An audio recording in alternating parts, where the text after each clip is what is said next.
We tried to reach out to the man who died in this pursuit. They were unavailable for comment. Micah, back to you. Bang! Welcome back, everyone. It's Tuesday. It's the last show. Welcome back to W Radio Show on W Entertainment Network. I'm your host, Richie Redneck Penn. Bad man of comedy. Tonight, Commander Short, he told him today he better get up going surgery because they're either going to take his eyeball or fix his sight. I don't know about you, but I mean, damn, right? So, but I got some people in the studio. I got some people coming on. It's going to be a great show. We're going to do our typical stuff, but there's going to be a bunch of shenanigans. And we're going to go as long as we can. Yeah, well, we might sleep here. I don't know. But again, this is the very last show of the WO Radio Show. I will be returning in January with King's Court. We'll be on Comedy Vets and BV Nation. Okay, so just stay tuned. I'm telling everybody right now, I'm asking you, go over to Comedy Vets, like it, and subscribe to it. So every time we go live or put comedians on there, you'll see us where we're going on. Or go to BV Nation. There's a lot of great content on there. Our boys out there in Oregon, good people, J-Dub and High Tech Redneck, Carl Loomis, those guys. So get on there. Hit like and subscribe every time they go live. Okay. Without further ado, I got a surprise for everybody. Live in studio. Rub your eyes, boys. He's back. What's up, my brother? How's everybody doing? Thank you for having me back. Hey, man, we got to go out like we started, right? Hell yeah. Yeah, we should just shut the cameras off, no audio. No. That was, dude. Oh, that man. was so brutal back man. in the day, man. I got a song for you. To that same old place that you laughed about. Well, the names have all changed since you hung around. But Right. those dreams have remained and they've turned around. Who'd have thought they'd lead you? Who'd have thought they'd lead you? Back here where we need you. Okay. Yeah. Don't serenade me. Jesus Christ. Motherfucker, I'll get shut off before you even go live. I mean, we're just seconds into this deal, right? Oh, man. Well, y'all know how to do it. I got to rant real quick. You know, today is a goodbye day, but I had a rant all wrote out. But before I came in, I seen the news. I don't suggest anybody watch the fucking news because it's brain rot. But listen to me. I said this before and I'll say it again. If you're 300 pounds plus, stop trying to run from the po-po. What? Where the hell are you running to donut shop? And I got one better than that. If you get pulled over and your dentures fall out, you get to walk around the back of your truck and you try to outrun a cop who's probably 175 pounds, right? And you're decrepit and you got to walk it. Stop. I haven't said this in years, but that's just messed up. I mean, I appreciate you give me free shit to write about. I mean, free comedy. It's low hanging fruit for me. It's easy material, bro. It is. Easy material. It is. Oh, look at here. Mr. Guy who has been sober for 100 and some days on his own. No one prompted him to do it.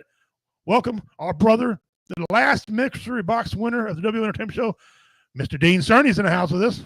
Brother. What is up, Dean? Long time no see. Can't believe the last show. It sucks. Yeah, we'll be back, brother. We'll be back in some capacity.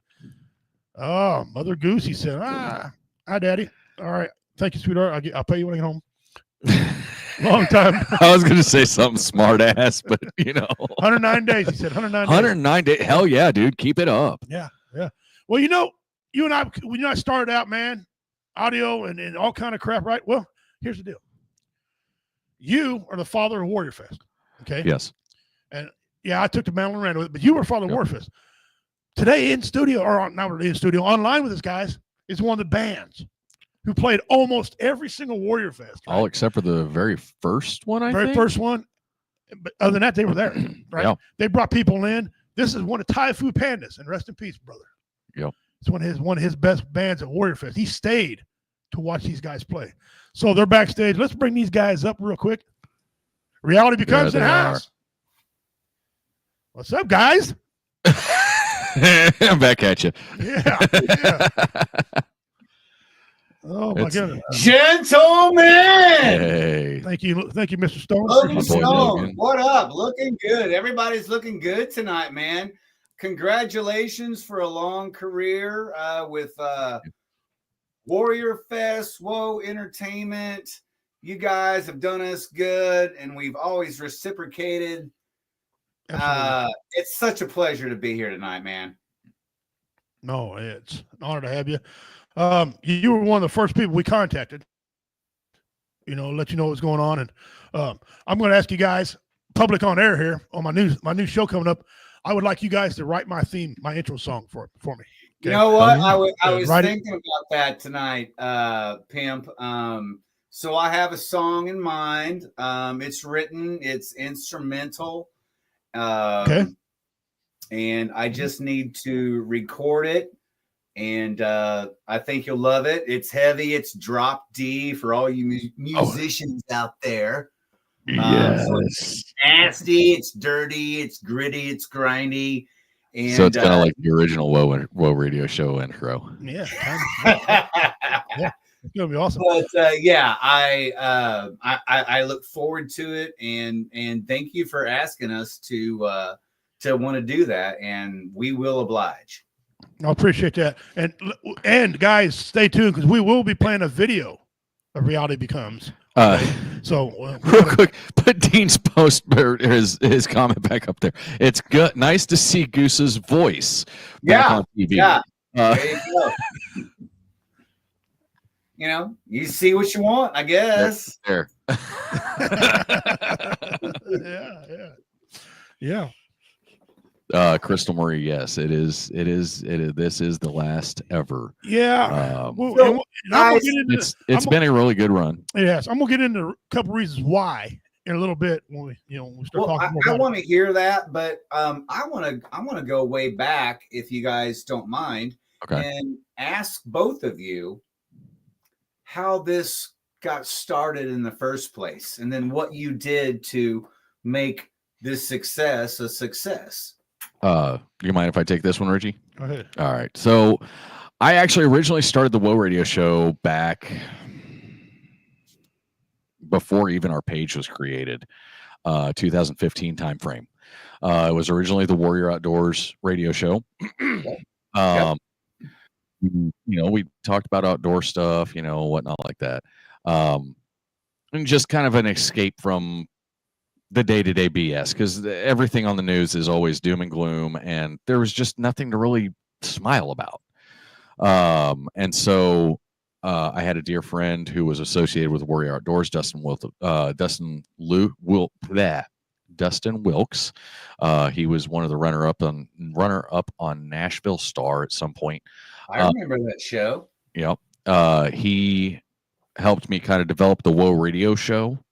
And then I went through a couple co-hosts, and then I sat down and I met Richie, and I said, "Would you want to do a show with me?" And we popped on that first show, and dude, it was. Well, let me stop you right there, if you don't mind. How did you meet Richie, and then how did you get him involved? I went to an open mic night here at the Old School. Cameron? It was, right here in Cameron. And he was just funny as shit. And so I was like, you know what? I'm going to see if he wants to jump on the show, and got to know him and was like, hey, you want to jump in, see how you do? And it just, from there, it grew. We started off with a network called Warfighter Radio Network. All of the shows were all audio, so that's why we started audio. Yeah. Then we went to Veterans Radio Syndicate, and we had a little bit of pushback from a couple of the powers that be at the time about us going video. So we said, okay, one of the other guys was like, well, go live on your own page. That was why we created our own page. We created our own page. We went live. We had 900 views the first week. Awesome. And it just kept on. It kept growing. And honestly, we've bumbled and fumbled and mumbled our way through all of that for the entire time we were live. We never really had a specific script per se.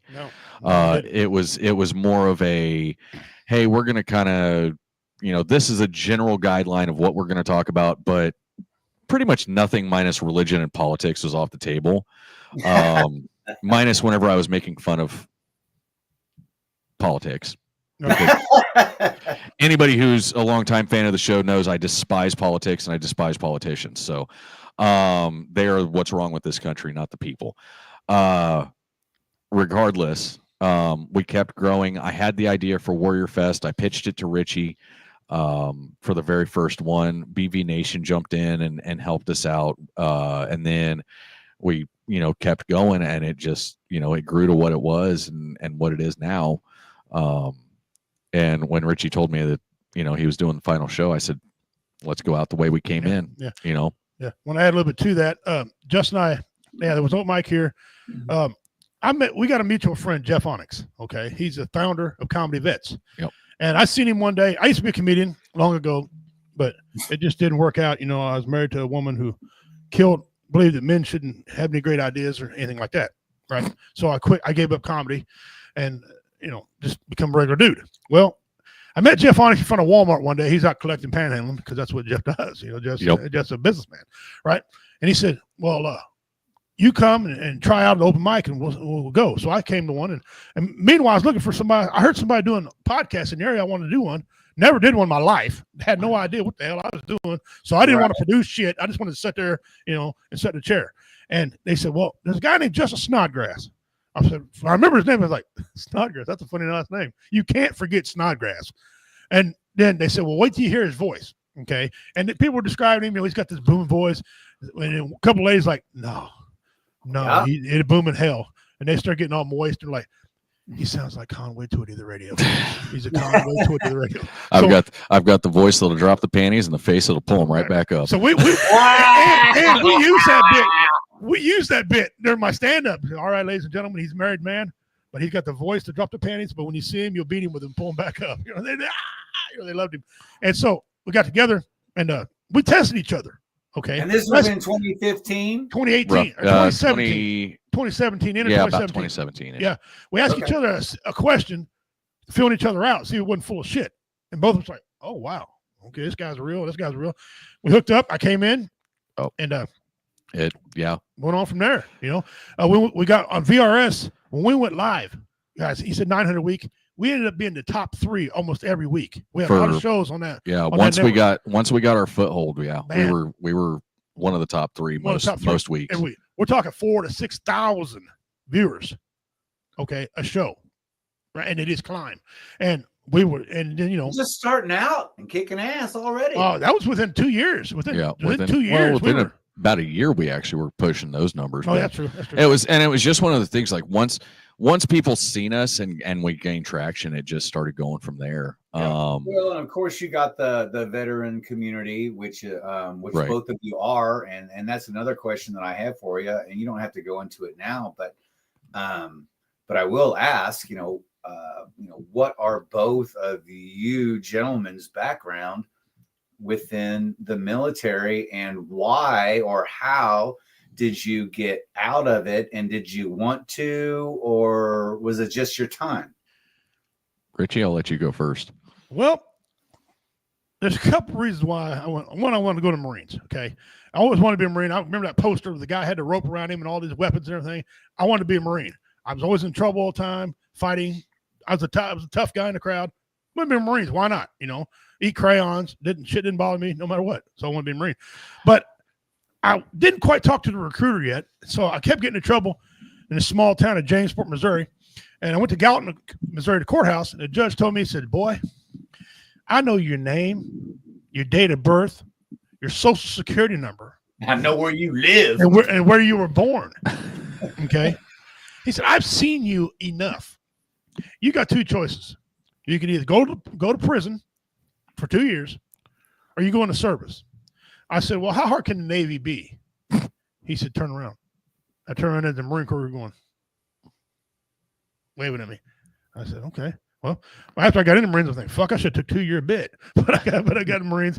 And I was in the amphibious assault, and then I had life expectancy of 18 seconds, and then I became a Damn, that long? Yeah. At what age? I'm sorry. Oh, I was 20. 21, 22. I was 20.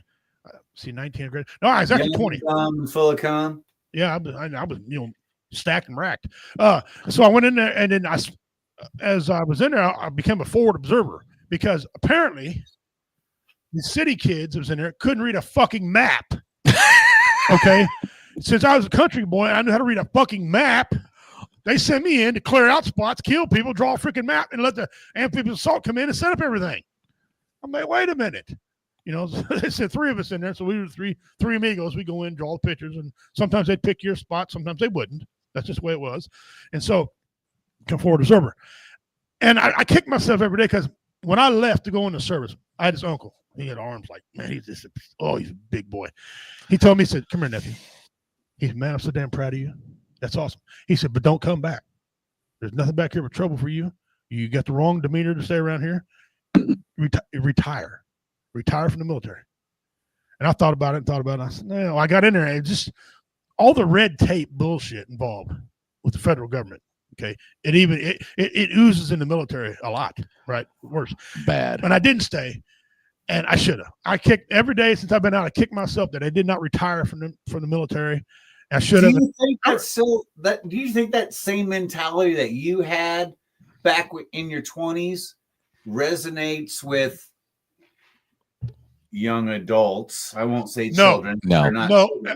Nowadays in the military. And I'm gonna tell you, this might be the first time we might lose a bunch of viewers or gain some right here. But to me, society is cotton candy pudding soft.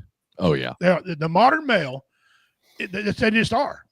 Okay, listen. I've been places to see men who can't change a tire on their car. Now it's just not like a man thing, but it's a man thing.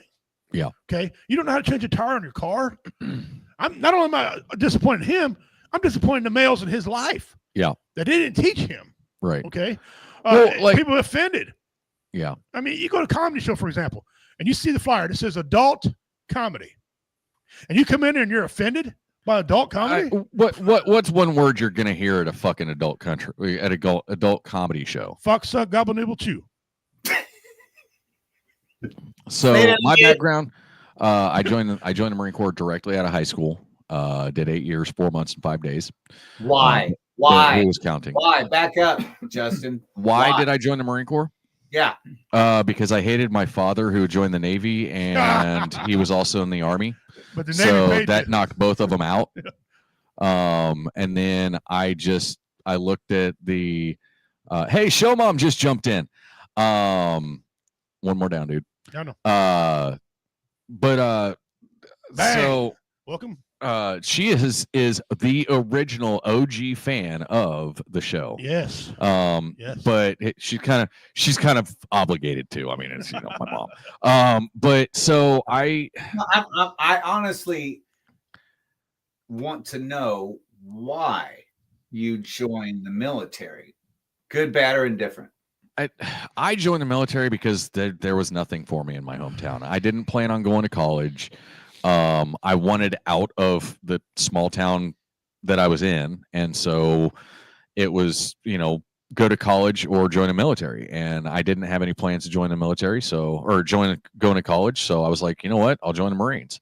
Did you have any job prospects or any aspects of, what you might want to do with your life as far as a profession? Or you're like, okay, I'm just going to go to the fucking military. Mine was, I wanted to join the military. My family is rooted in the military, and so I had always had a passion for radio anyway. I didn't know if you could tell from my voice. One of my first jobs in high school was actually at a local radio station, and so that little spark remained, and then I got the opportunity to start the show on Warfighter Radio Network with Mike Rice, and he goes, dude, you've got the voice for it. He goes, put some shit together and let's see what you can do. And right. So, it was, and like my mom said, the reason I joined the Marine Corps was the lesser of all the evils that were available to me at the time. So I started doing that, and it reignited my love for just radio and talking and and I'm a pretty antisocial person. I'm very much an introvert, but to see me at, i.e. Warrior Fest or now Ren Fair, the Renaissance festivals, most people don't realize that I have crippling social anxiety. And actually, if it wasn't for that beautiful bastard right there, and getting me out and getting me into, the comedy shows and stuff like that, and helping me break down that anxiety and take I that. was just about to say, you're right, anxiety of it. At high tech, you leave my dresses out of this, okay? So and now I'm gonna have to tell that story, but anyway, and I'll get into that story shortly. Your dress wear? Yes. So the dress. Okay. So after I retired out of Woe Entertainment and went off on my own, my wife has her own business, Rachel's Bewitched Creations. Shameless plug. All natural bath and body products. We go to Ren fairs pretty much throughout the Midwest and sell our wares. But at the same time, we actually, I actually have a kilt, but we're not just selling a product, we're selling an experience. And I say that all the time because it's not, the memories. That's about being in a band, dude. Exactly. It's the same thing. And so we did a fair that was just ungodly hot. I mean, it was 120, no shade, no breeze, no cloud cover, no nothing. And it was just hot. We didn't see hardly any customers. I think all of our sales, if any of our sales, were all from other vendors. Like nobody actually even showed up, it seemed like. And I was looking around, I'm like, man, everybody's kind of down and out and not smiling. And Rachel looked at me, and show wife looked at me, and she goes, I'm going to normal clothes. Okay. So she went back to her shorts and her t-shirt, and I looked over, and her dress, her wig, and her hat were all sitting in the chair. And I looked at that. I looked around, and I seen everybody was just miserable. And I went, screw it. And I put her dress on, I put the wig on, and I took off running. I ran over to one of my friends' lap and sat down, and hey, big boy, and so it's just the dress thing literally was just something to make people laugh and smile. And that's just kind of the goof that I am. So how long did both of you serve? I served 7 total, 4 in the Marine Corps and 3 in the National Guard. And you talk about a culture shock. Yeah. From the Marines, from active duty Marines to the National Guard. Holy nasty crap. Guard. Jesus Christ. They're like, but you need to calm down. You need to get some energy. But like the National Guard weren't as hoo-ah as No. Some of these guys just do the weekend thing 2 weeks out of the year, and they're I'm in there, bench pressing 330 pounds at the time, carrying shit. They're like, hey, you need to slow down. You need to speed up. They're not as gun ho as a Marines and active duty Army. I mean, when you get around the other people, they're like, people working circles around us. Well, speed the fuck up. You got a beer belly on you because you don't do nothing during the week or 2 weeks, Well, but no disrespect to those, individuals. But I mean, hey, even women have stuff that they only use once a month. $20 is $20. But is just a skirt with your own logo on the front and an imprint of your ball bag in the back. Okay. There's that. Getting ready to head out to poker?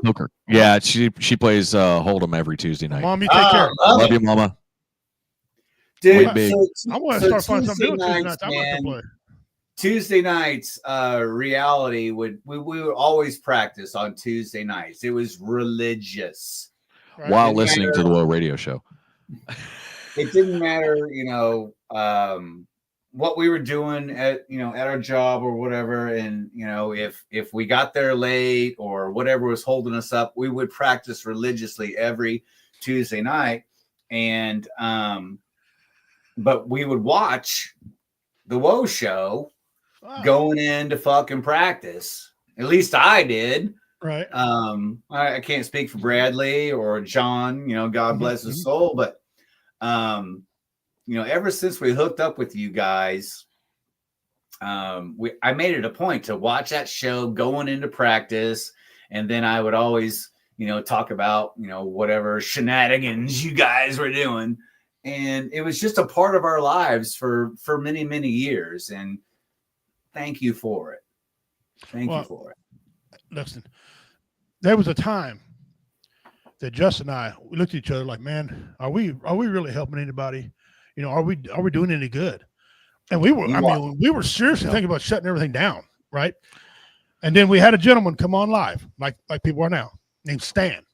And he said, gentlemen, I'm having a hard time. Can't deal with life, stuff like that.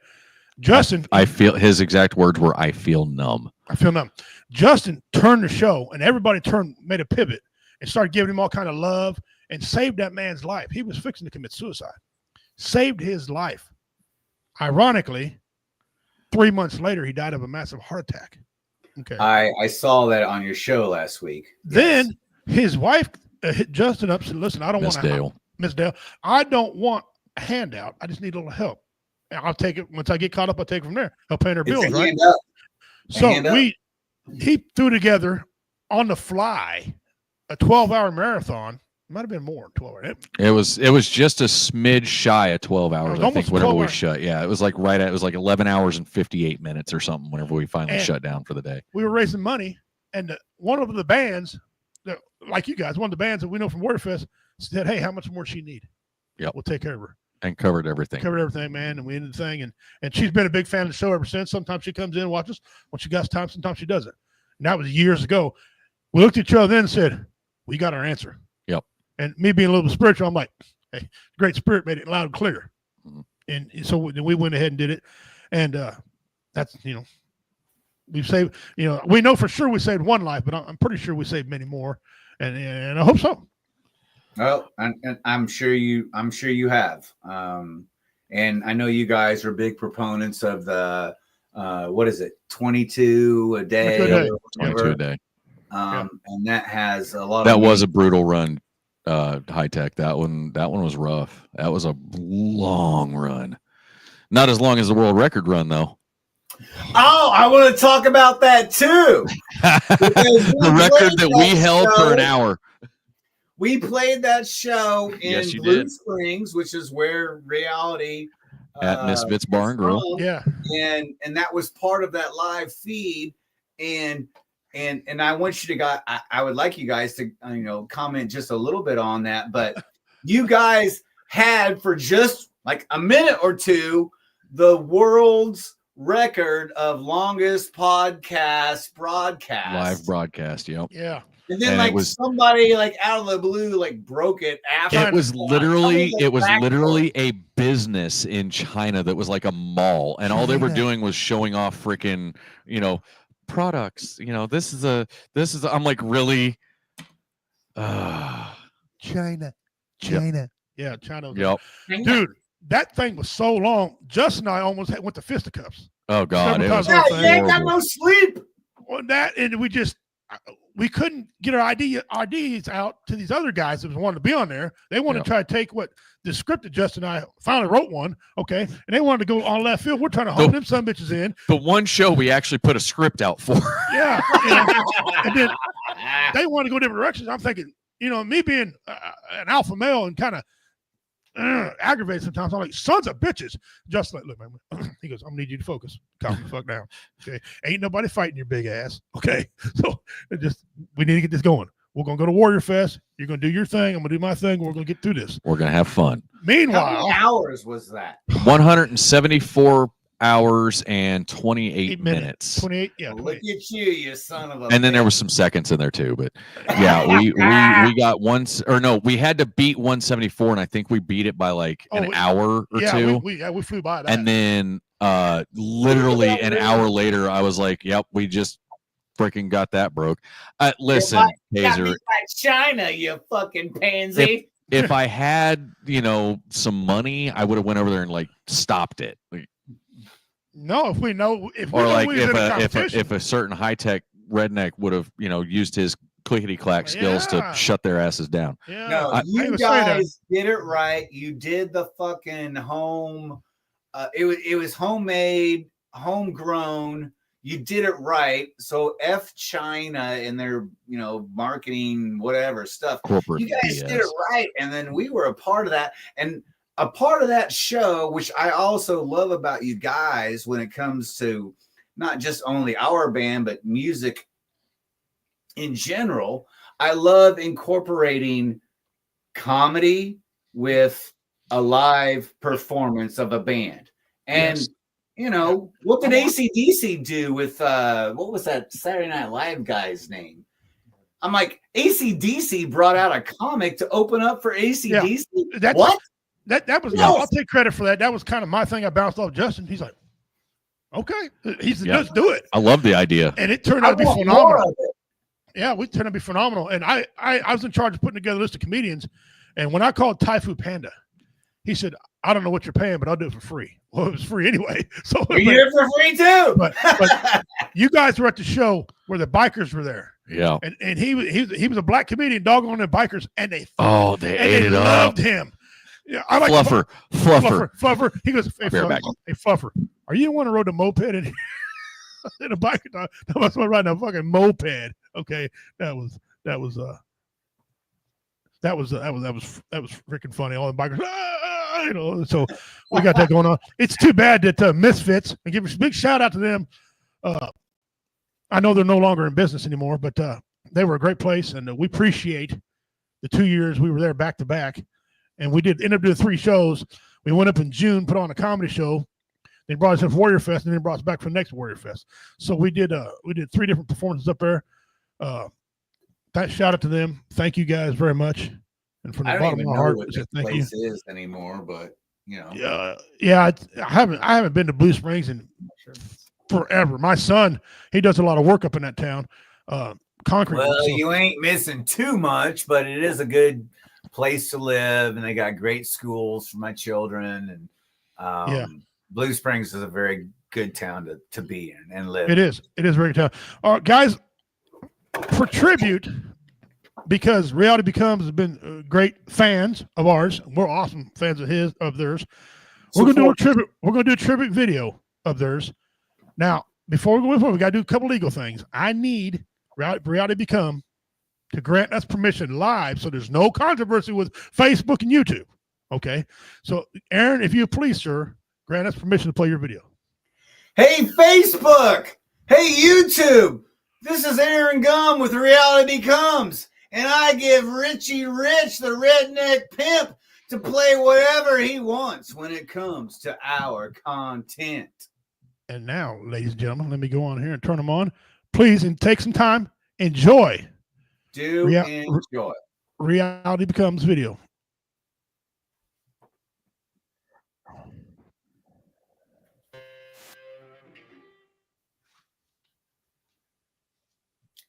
No more secrets. This is preview.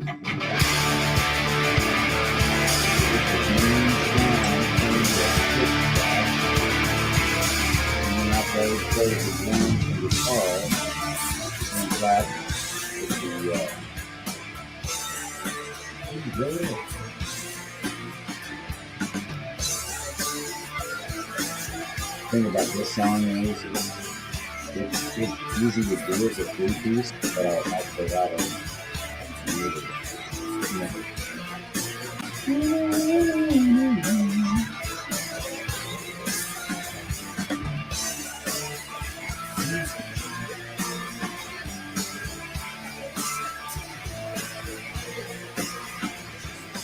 Roll that up, Rich.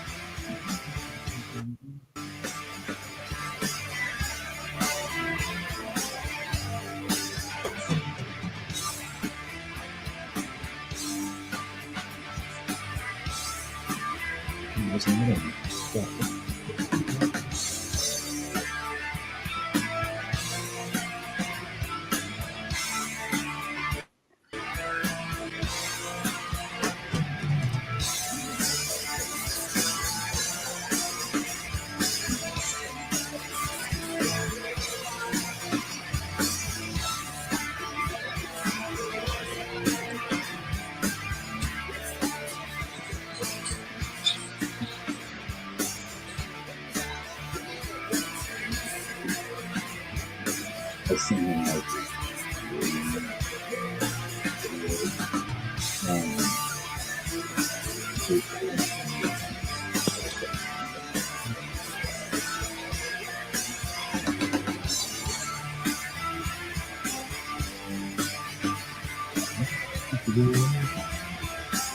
that's what that one.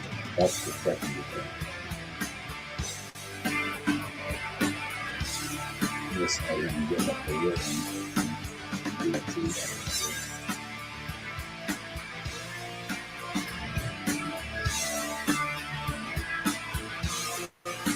You have a whole.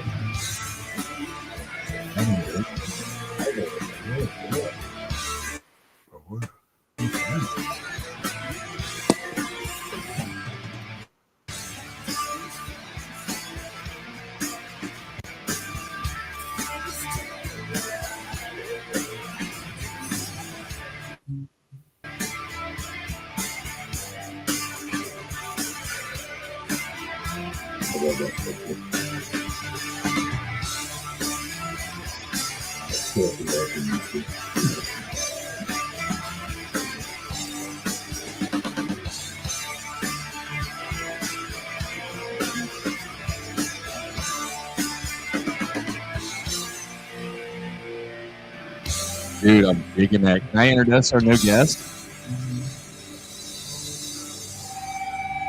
That is awesome, by the way, real quick. Real music from reality becomes who is with us on live right now. Joining us, one of the original guests on the show back whenever we very first started as Warrior Outdoors Radio. He's been on many, many times. He holds many, many world records. Mr. Jim, the Shark Dryer, right there, longtime friend of the show. How you doing, buddy? I'm doing great. It's great to be on the show again. It's been a minute. It's great to see you. It really has, man. Yeah, Justin, Richie, the gang. This is great. How's it going, Jim? Nice to meet you, man. Yes, absolutely. It's a pleasure. I'm sorry this has to be the last show, though. Man, you guys have had a hell of a run. 8 years. 8 years, man. 8 years, man. And that's just for the page. Like I figured it up, and it's actually closer to 9. Yeah. With the short time that I was audio before. Yeah, you were waiting for me. Yeah. Yeah. So one of the funny things that happened on the show back in 2018, I was 20 feet in the air and I fell off a ladder. Okay. And I broke my wrist. Fucker bounced. And I got to bust myself off with my wrist. I got up like, oh, that ain't natural. Ended up having to have a plate 10 screws in my wrist, right? So we were going to do a show, but then they had me so fucking high on painkillers, right? I'm in the middle of the show, and they had to bring on another guy to help Justin. I'm all of a sudden chasing my wife's hummingbird, saying, "Dude, there's pterodactyls. They're coming to get me." What? Oh God, that show was so off the rails because it was what 3 days afterwards or something like that, 3 or 4 days, and. Oh my God, that show was so off the rails. It was hilarious. I'm just sitting there watching him, like I ain't gonna say shit. No, it doesn't. Let him go. Let him go. And I was trying to grab the wife. I said, "The pterodactyl's coming." The wife's like, "You know you're on the air, right?" No, I'm not in the air. I can't fly. She was, oh my God. Oh my God. No, all that shit was caught live. I said, "I'm gonna get my gun. I'm gonna shoot pterodactyls." She goes, "We don't fucking have any pterodactyls. Those are hummingbirds." I said, "Bitch, you got a 7-foot wingspan." And just like he makes sure everything was recording, he wasn't shutting nothing off. No, I was not shutting that. That was gold, man. Yeah, you just gotta let it go. Oh, I did, man. Call them hummingbirds pterodactyls. That's classic right there. I didn't even know it, and he's telling me, thinking, I did not. He goes, "Go back and watch the damn show." I laughed so hard I almost pissed myself. Like, the guy's high as hell. But you idiot. Hey, painkillers take the show to a whole nother level, you know. Man, and I don't normally take painkillers, right? And I didn't really want to, but I had to for a little bit. But Jesus Christ, that's why I don't take that stuff. Oh, man, I was gonna shoot wise hummingbirds instead of pterodactyls. That was crazy. Well, just think. I think I'm going to name the next album "Hummingbirds and Pterodactyls." Thank you, Rich. You're welcome. So, you're welcome. High Tech just sent me those pictures he sent you. Yeah, the ones with the guitar. All right, guys, I still have that guitar. Now these pictures here are from a friend of ours, High Tech Redneck on BB Nation. We were all talking about. Guys, I apologize if any of you guys are triggered. Actually, no. Oh God. What are you putting up? You putting up my Halloween costume? I'm putting up your Halloween costume. My basic white mom Halloween costume.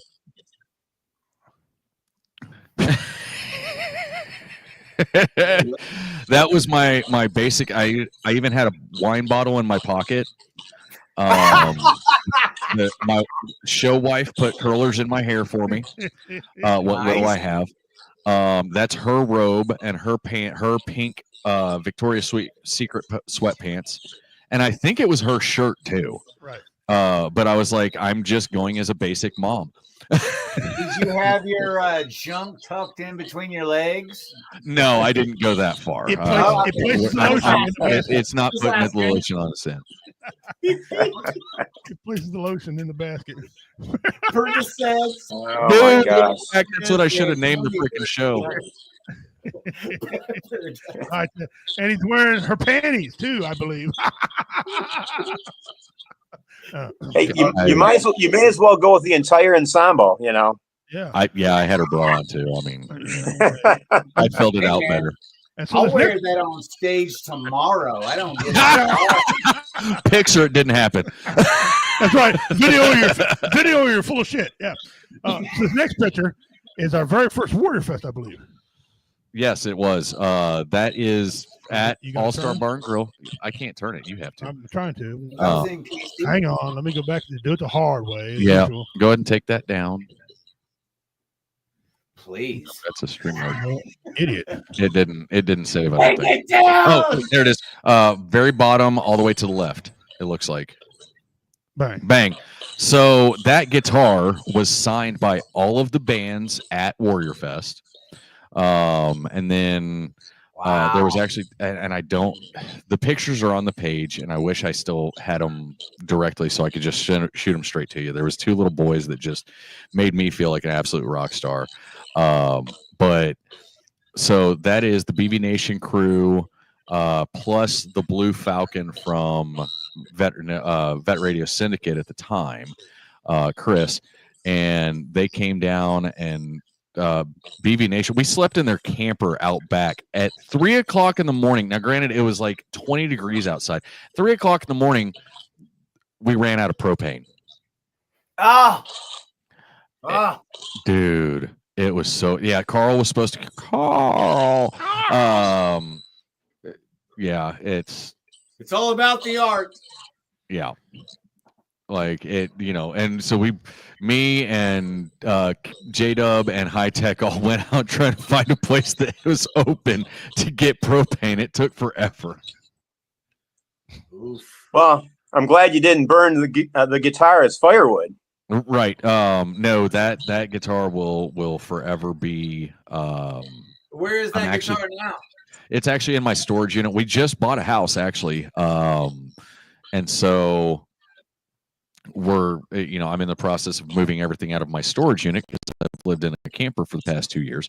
Yeah, there you go. 7 a.m. and it was 16 degrees. It was so effing cold. Oh my God. And then, so I've got that. And then actually the board that's behind Richie, is going out in my shop. And that will always have a place of prominence as well as the guitar in my shop whenever I get everything moved in and organized. So did someone donate the guitar? Yes, that guitar was actually given to us by Counterfeit. Part because they wanted me to start playing again, and part because they wanted to do something really cool, and so they gave me a Fender Strat with 5 out of the 6 strings there. And you got to have a missing string. You cannot have a Fender Strat without a missing string. I have never played a Fender Strat with all 6 strings. I don't even know what one sounds like with all 6 strings. It's never happened. I always break one, and it seems like I always broke one whenever I didn't have any money to replace it. So the 6th string is a luxury. It's not a necessity. Oh, yeah, just dude, yeah. Okay. Yeah, that was pretty. That was a good time. Yeah, good time. It was a great time. Good time. So guys, if you're just missing it, and I don't know why, I've been advertising this for 3 months. Today's it. This is we're done. The W Entertainment Radio Show, the W Entertainment Network, it will be no more as soon as we go off the air today. Dean is right. A lot of sadness. It's the E string. E string, okay. The E string is missing because whenever you have tinnitus, all you hear is E. The low or the high. Sorry, the high E. The high E. Not the important one. Yeah, right. For those who don't know, for those of you that don't know, Mr. Dryer. Yes. I call him Mr. Dryer because he's Mr. Dryer to me. Mr. Dryer, those who don't know, he did some hellacious feat himself. He swam across part of the ocean, if I recall, right? He was declared superhuman by Stan Lee himself. Stan Lee, Yes. Mr. Marvel guy. Yeah. Absolutely. Yeah, he was on Superhumans. Go for it. Take that one over, 'cause that one was awesome. Well, I mean, that was super cool. And as far as the ocean, actually, it's the inland oceans, the Great Lakes. Which, if anybody's familiar with the Great Lakes, I mean, they're basically larger than a lot of seas on this planet, but they're fresh water, so they call them lakes. So they are huge. So I have managed to cross all 5 of those Great Lakes. Had a lot of great adventures along the way. And what Justin's referring to, after I did an event where the city of Detroit here in Michigan filed for bankruptcy, that was back in, I think, 2013. And so I came up with this idea for this program we called Rebuild Michigan, where I pulled a ton of bricks, 22 miles across Lake St. Clair to Detroit to support Habitat for Humanity to rebuild only Michigan. 20 miles. Yeah. Oh, yeah. Yeah. And with a ton of bricks, a little bit of resistance there. Yeah, just a little. But yeah, the whole idea was to support Habitat for Humanity, to rebuild Michigan, start by rebuilding Detroit. We sold these bricks and everything. Right. To make money. Well, then Stan Lee got wind of this, and next thing you know, I'm getting a call, and they want me to be on his show, which ran for like 3 years on the History Channel. Yeah. Right. And That was before they became the Conspiracy Channel. Right. Yeah. So they had me come to Newport Beach, California, to pull a 27-ton car ferry across Newport Beach Harbor, which I managed to do. And actually, I mean, nobody had done anything like that, so we didn't know what to expect. They said, "How long do you think it'll take, Jim, if you could even do such a thing?" I just guessed. I said, "Well, 4 hours." I actually did it in like 56 minutes. Wow. And so they had cameras. They were planning to film for 4 hours. And they had drones in the air. They're filming from other boats. They've got like a little submarine under me, all this stuff. But they didn't get all the footage they needed, especially at the finish for 4 hours. They made me redo the finish 3 times to get the shots they needed. So I'm pulling 27 tons. I come ashore. Okay, let's back up another 150 yards and do it again. I'm like, are you effing kidding me? It's my arms aren't about to fall off or anything. I mean, No. Not, it ain't like swimming's the best exercise in the freaking world and wears you out quicker than anything. No. And then you got this guy who's like, I'm just gonna go swim a lake for fun. Yeah. Screw it. Yeah. Well, and I mean, and that's the other thing though, Jim, because a lot of people don't realize that. Like when you swim, especially in the inland seas, the Great Lakes, that water can change so drastically, so quick, and the weather can change so drastically and so quick. You have to have infrastructure in place for yourself, otherwise you could get unalived. Oh yeah, exactly. I mean, not to sound too dramatic, but I've counted about 6 times that I nearly died during doing these things. And you're right; these Great Lakes, they make their own weather. Oh yeah. A meteorologist will tell you this is the toughest area to predict weather, because what's happening right here, it can be completely different 1 mile away in the lake. I mean, they make their own weather, so it's really crazy. Nice. But nice. Carl, welcome, Carl Loomis from BV Nation Radio. Fellas. Where's all the hands and faces hanging in the background? They're gone. Right here. Oh, you got hungry. Okay. I see. Well, guys, it's been great. It's been fun. We got a lot of guests on here with us today, as you all know. Yes. Justin and I are hanging up. It's a reunion, kind of bittersweet reunion between Justin and I. Yeah. We remain friends. There was a rumor that we had a falling out when we split. That was never the case. I'm just going to put that to bed right now. That wasn't at all. Justin wanted to move on to other things. I went ahead and took it over. I made a network out of it, and went ahead and took it over and ran it as long as I could run it. I'm moving on to other things myself. We also lost our charter.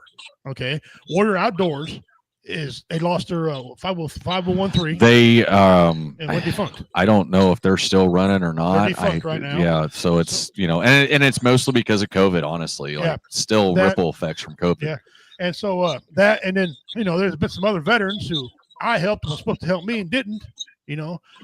Some veterans are. I hate to say it about our brothers, but some of them are. Pro vets. Yep. I don't really want to. I was going to come on and out them, but I said I'd take the higher road and be the better man and not out them.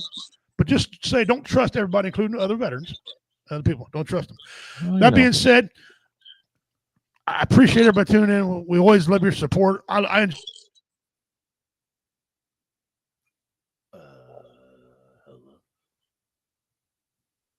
we're froze up for the. Oh, there we go. We're back now. I appreciate all y'all's comments during the week stuff.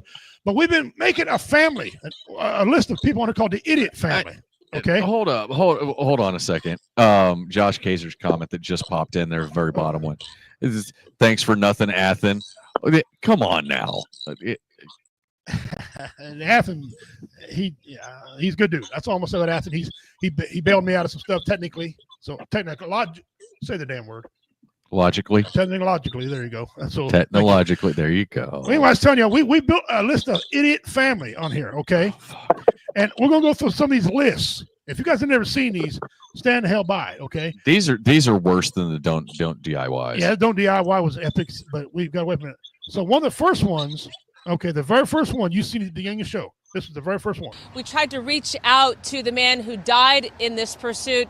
They were unavailable for comment. Micah, back to you. So that actually played at the beginning of the show for a long time. God damn. Why? Do you just read and not think about what you're reading? Like it makes my brain hurt. That's not guys, that's not photoshopped or fake. That happened. Okay. We got a couple of them that are real. All right, so then we got this lady, and Justin and I had a debate a long time. I think this is a sister. If it wasn't for the nice man who discovered electricity, we'd all be watching television by candlelight. What? They must have been related. Holy crap! Wow. I know exactly who's related to this one. Yeah, this is an idiot Hall of Fame. Carl knows who I'm going to say. Oh, sexy girlfriend! Oh, she'll be on here in a little bit, wanting to swing. Hey, J-Dub, if sexy girlfriend's listening, moist, yes, moist. So then we started saving these people. So here's another one. Now, read this carefully. That's all I can tell you. Yesterday, a creep told me he loved my long hair. So today, I cut it. The guy at the bottom says, "I love your neck."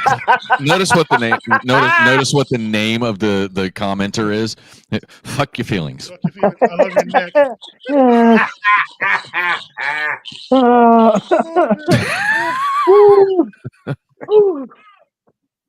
And then we just kept going. This thing starts snowballing on us. Describe your perfect date. Well, that's a tough one. I'd have to say April 25th. God. Because it's not too hot, it's not too cold, and all you need is a light jacket. That was from a movie. That's miscongeniality. Yeah. Miscongeniality. Yeah. Jesus Christ. So you want to know how I know you're gay? You know the name of that movie. I've been married 3 times, bro. And then we got this epic one right here. Oh my God, here we go. Now, Donna, you got quite the vent today. It sounds like what's going on with you. Well, I wanted to voice my opinion on something that's been bothering me for a really long time. Okay. I tried writing the newspaper and contacting TV stations, but nobody seems to want to stay with this. So that's why I'm calling you guys. What's the issue? Well, over the past few years, I've been involved in 3 separate car accidents involving deer. Mm-hmm. With the population and everything. Sounds to me like you should be Each of carrying these a incidents, they've occurred shortly knife. after I saw a deer crossing sign on the highway. Well, my frustration is that Minnesota and North Dakota Departments of Transportation would allow these deer crossings to be in such high traffic areas. I mean, I've even seen them on the interstate. Why are we encouraging deer to cross at the interstate? I don't get it. That's such a high traffic area. I mean, Are you kidding? I understand that deer are wild animals and they need to travel across They're the only streets allowed to occasionally cross to the survive. signs. And of course, to find food, but it seems to me that so irresponsible of us to allow these deer crossings to be in areas where these deer are so likely to be struck by oncoming traffic. I mean, wouldn't you agree? I mean, it's just. I mean, I'm glad. you think they would put deer crossings maybe in smaller towns, maybe during at a school crossing. It would be a safer place for them to cross. Wait. The deer crossing sign. Deer At a crossings school aren't crossing. telling deer that it's safe to cross there. It's just more of like an alert for drivers so they know it's like a high deer population. The government put the deer crossings there. They can direct the deer population anywhere they want to by moving that deer crossing sign. I mean, I gotta say something why in the on world this would one. they place it on the highway or the interstate? I mean, God, there are so many other places I can think of than putting the deer crossing signs on busy highways and interstates. You seem to be under the misunderstanding that the deer are somehow attracted to the deer crossing sign. Well, yeah, the deer crossing sign is there to allow the deer to know that's where they need to cross. Right. And My all effing these car brain accidents you hurts. had involved a deer after you'd saw a deer crossing sign. Exactly. I mean, I'm trying to watch out for the deer, but I mean, speed limit's 55, 65. How am I supposed to, you can't brake really quick if if the deer just is crossing in that deer crossing area. So you'd like to see these signs move somewhere safer? Right. If we can move them, like, don't put deer crossing signs on the interstate or freeways. Put them in lower traffic areas. Somewhere where the speed limit's, a lot slower. Maybe small towns. I don't know. I think school crossings is a good idea. Well, listen, we will. You say you've tried to contact quite a few people about this. Right, yeah. I wrote like at least 3 or 4 letters, and we will spread the word, okay? We will try to kind of help you raise some awareness for this issue, okay? Oh, thank you. We need to move those deer crossing signs. We appreciate your comment this morning. All right, thanks. Bye.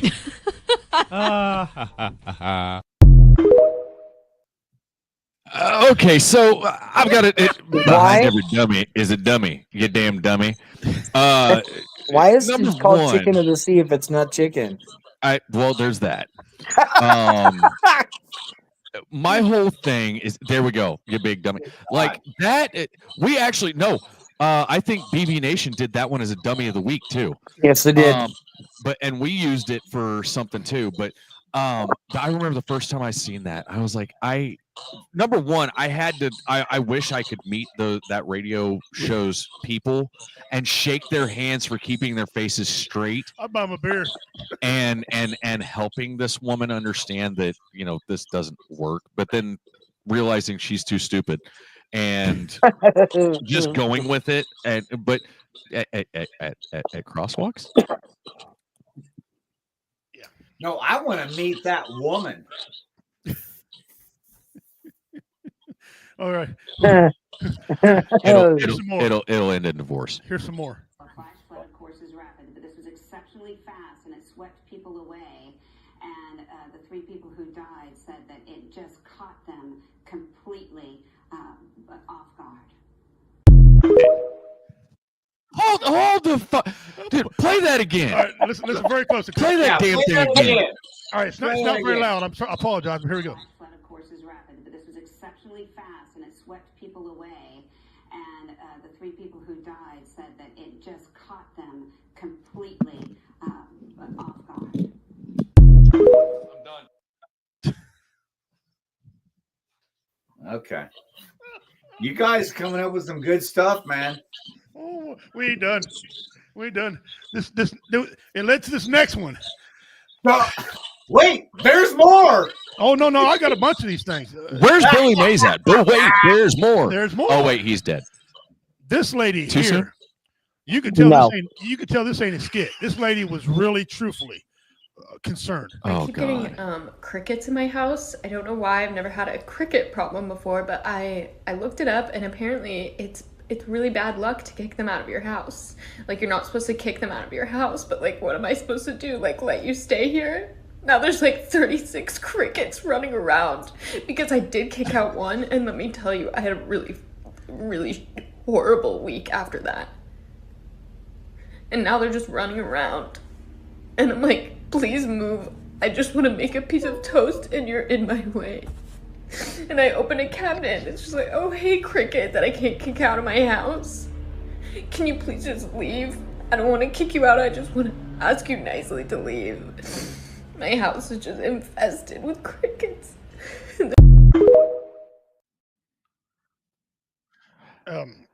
Somebody want to tell her those are not crickets.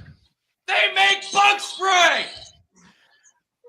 They make bug spray, but those are roaches, lady. Okay, those ain't crickets. When you turn a light on and they scurry, that's a dead giveaway. Dead giveaway. I can't cricket. I can't come out kick you out of my house. What the fuck? Now here's the brother, and we're not just picking on the women. We have some men. An idiot. This was her Baby was brother, born in wasn't it? Alabama yesterday with the same birthday as both of its parents.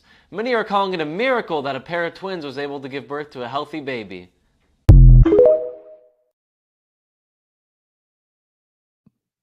Let that soak in. I'll play it one more time. What? I'll play it A again. baby was born in Alabama yesterday with the same birthday as both of its parents. Many are calling it a miracle that a pair of twins was able to give birth to a healthy baby. Okay, that has to be satire. Nobody can possibly be that freaking stupid. No possible way.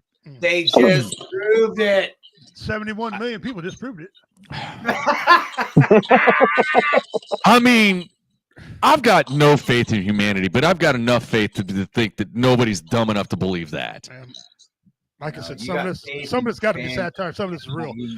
Here's another man.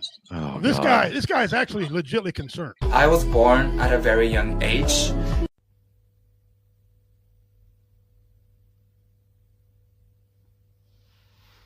I mean, oh, stop this planet. I want to get off.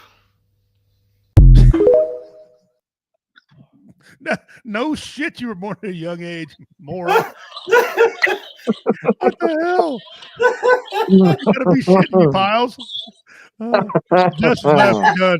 Justin threw the microphone down. He done. He's fucking Yeah, drop the mic. You should just drop the mic. There you go. All right. I'm trying to get through these as quick as we can. Here we go. What's wrong? What are you My doing? throat hurts so bad. Okay. So what? Wait, do what you just did again. Wait. Do what you did again, Are Elizabeth. you serious? Just, What do you mean? Just Are do you it. serious? Do Wait, it one more hold on, time. wait. It's a throat spray. Are you serious? You're serious right now. I'm sorry. Do you want me to go home? My throat hurts. Your throat's sore. Do it one. It says spray on your. Yeah, show me how you think that works. You spray on your throat. Uh-huh. Okay. It's tingling. Let me know how that works. There it is.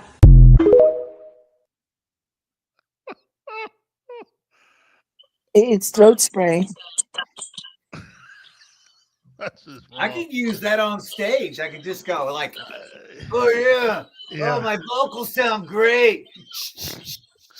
Here's some more of these idiot families. I got a whole list of these. We didn't have tornadoes here until we started putting into traffic circles. Because on the count of, you want to know why? That when people go round and round in circles, it causes disturbance in the atmosphere and causes tornadoes. And y'all wonder why we can't get out of this damn pandemic.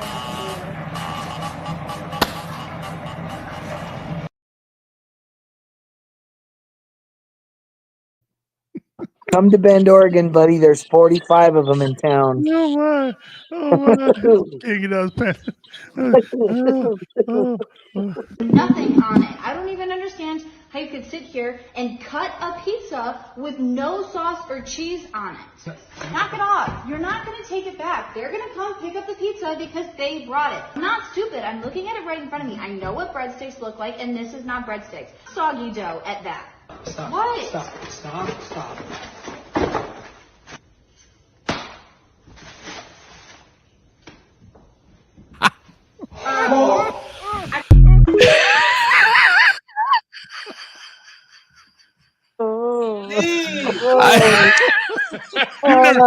You've never seen that one.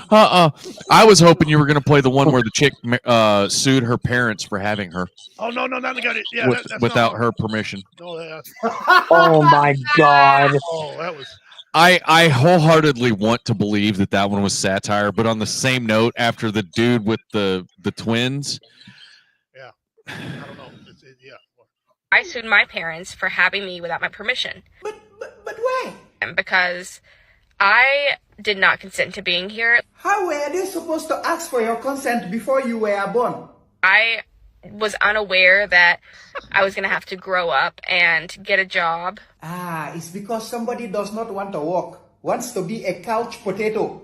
I just didn't consent to that. They didn't try to contact me in any way before I was born. Lady, we do not have the technology to contact unborn children yet. Maybe iPhone it's doctors 79. born. She was Before I was born born too. to see if I actually wanted to be here. I mean, if you did not want to be here, then why did you come? Maybe they should sue you for coming into their house and drinking their milk and free cereal and now complaining.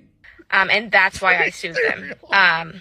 So yeah, if you are pregnant right now, you need to hire a psychic medium and ask your child if they actually want to be here. What? Wait, what? You know what? I agree with her. Her parents made a mistake. I agree with her. Her parents make a mistake. Yes. He is freaking hilarious too. Hold on. Aaron, That's the next congresswoman, right there. Aaron, blink twice. Blink twice if you need help. You got the look on your face. If you need help, blink twice. God. Oh man, that's the one you've been waiting on. Yeah, right. that one right there. The first time I seen that, I didn't see it with the Maxim Brady commentary. It was just that straight her video, and I went, for the love of God, please tell me that was staged. Yeah. But then that has happened in real life. People have sued the parents. And then the judge let it go through. What kind of judge? Anyway. You know what? Yeah. I think I just busted my little corner store gas station, ripping people off for gas. I'm going to tell you how I did it. So this afternoon, I went to go mow the lawn, and my lawnmower needed gas. So I have a little 1-gallon jerry jug that was completely empty, and I ran down to the gas station to fill it up. When I was done pumping into my 1-gallon jerry jug, it showed that I had pumped 1.35 gallons of gas into a 1-gallon jerry jug and charged me for 1.35 gallons. So I took it inside and I said, can you explain to me how I can pump 1.35 gallons into this 1-gallon jug? And they had no answer.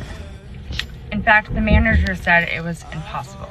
So, me being me, I had to prove my point. I put the gas The manager's jug into just my as truck, stupid as she is. Went back out, and the same thing happened. Go to part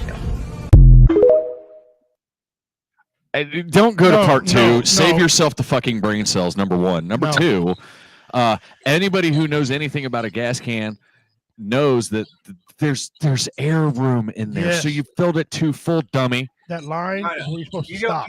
don't even explain it. Don't even give them the. Yeah, there's Did no- anybody notice that her shirt said butt on it? Yeah. Man, I it's did just not. I was listening. bung hole. Anyway, this one here happened on live TV. There's See, no, it's not more. script. Yep, here we go. Okay. Renting a paddle boat. No, that is not correct. Sean, it's your turn.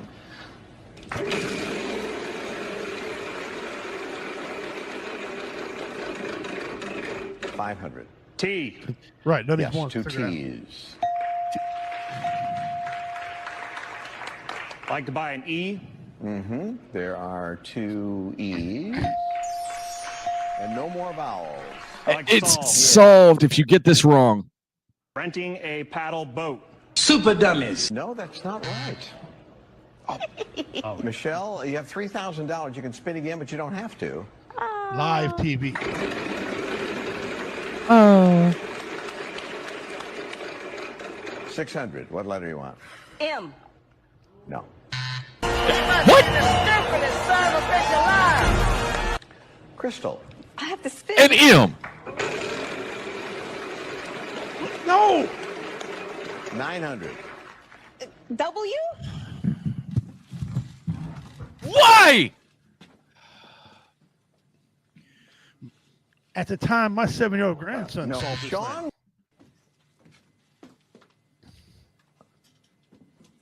I'm with him. I don't even like him. I'm with LeBron. Yep, it's over. I'm with LeBron. I'm walking the hell out. Gone. Hey, Gone.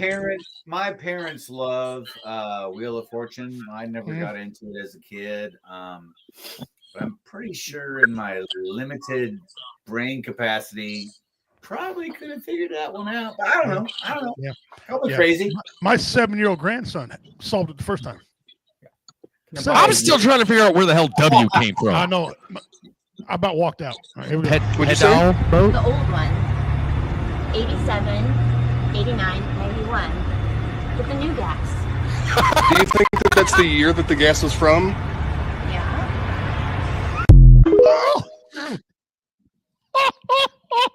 Carl Loomis, the first time he's seen this, he was speechless for 45 seconds. He couldn't say shit. He wanted to make a comment. He's like, he's still like that. I've lost faith in humanity. These people vote. These people vote, yes.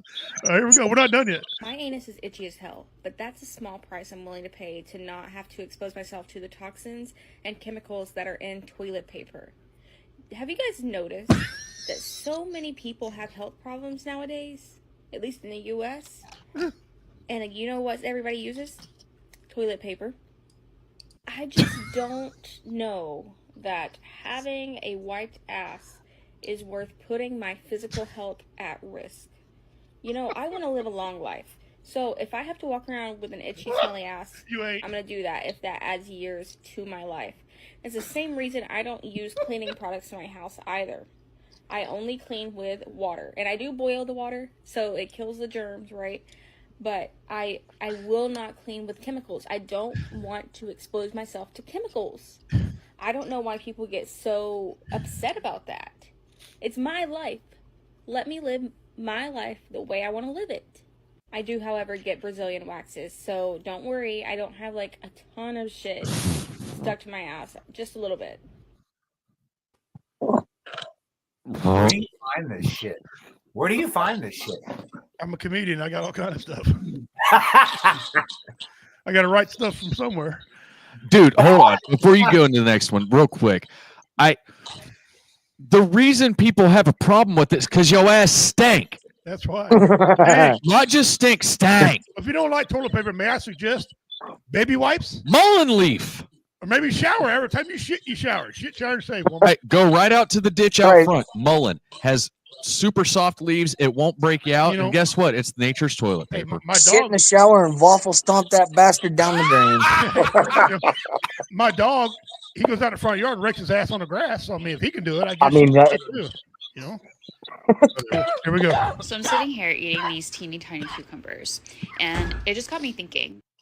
God. So I'm sitting here eating these teeny tiny cucumbers, and it just got me thinking, why have they pickled every vegetable but not cucumbers? I love pickles, and I love pickled vegetables. I've been eating like pickled okra, pickled green beans, pickled carrots. And it doesn't make any sense why you can't find pickled cucumbers anywhere. Someone explain this to me. Vlasic. Those are pickles you're eating, lady. Just, you know what? Let's move on. Why has anybody made pickled cucumbers? If all the U.S. presidents were alive, single, and ready to mingle, who would you date? Live TV. Benjamin Franklin. Yo. We Look at read Steve this, Harvey. you know. It's up there. It's not up there. Y'all think because his No, it's dead not. ass is on money that makes him one of the presidents. Benjamin Franklin, the president. Just because his dead ass on money don't make him a president.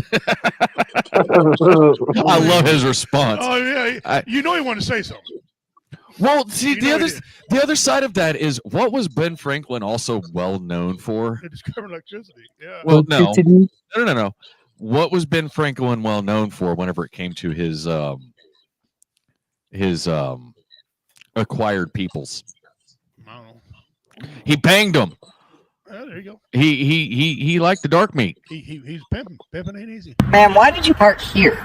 Because that sign says fine for parking.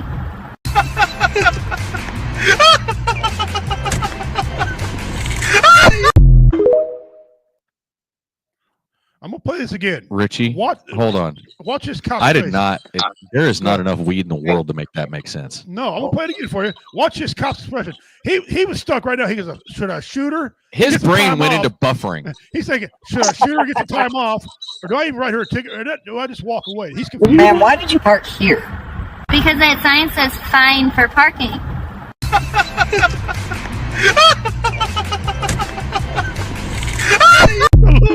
Great. He's caught. He don't know. His brain went into Windows log off mode. Yeah, like he straight went into buffering.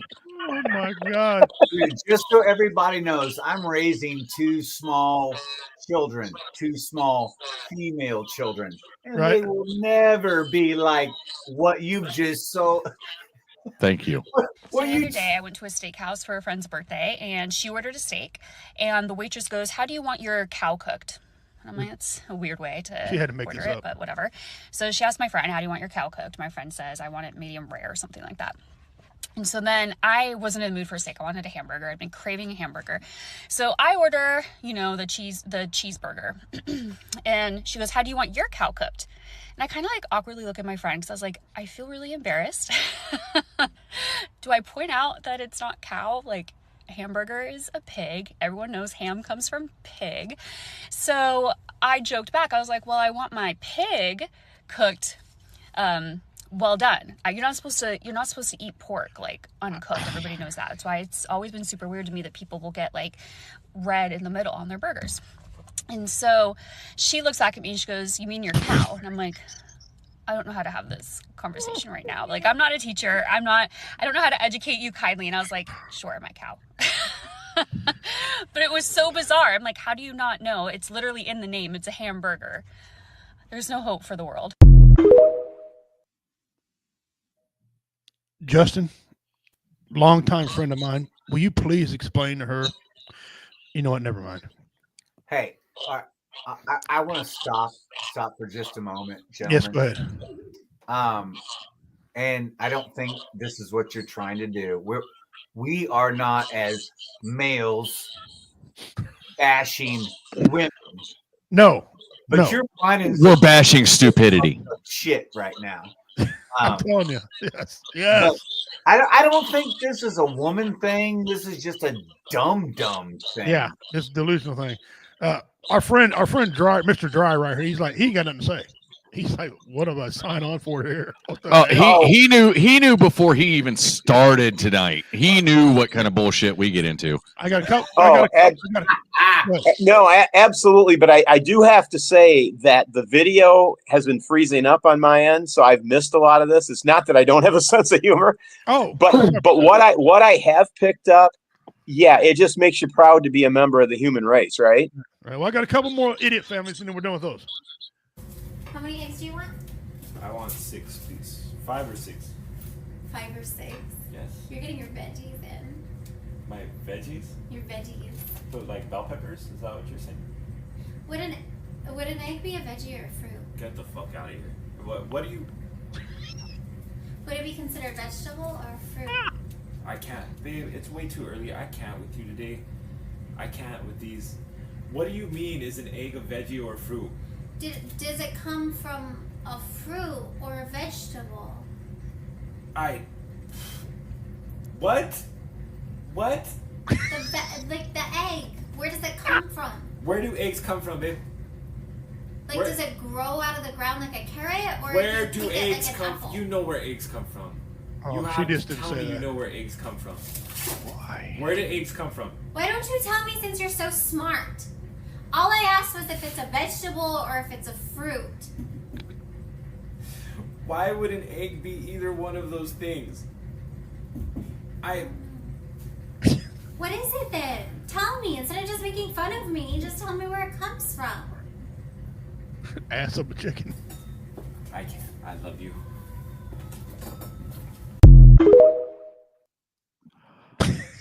No. Divorce papers. Divorce papers. Right there. Bam. Done. Holy shit. And the last idiot family entry. So, did you know that your water company has nothing to do with like how hot that your water is when you're in the shower?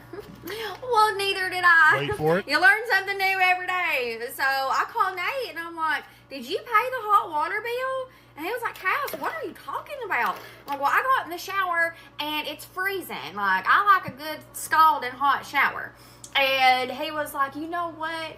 Maybe I did. Maybe you should call the water company and ask them, you know, if we paid the bill, make sure." I was like, "Okay, no big deal."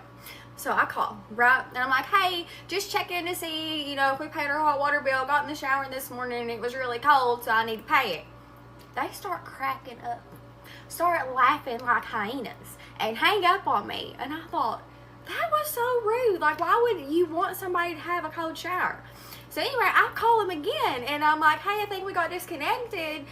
Just making sure we paid our hot water bill."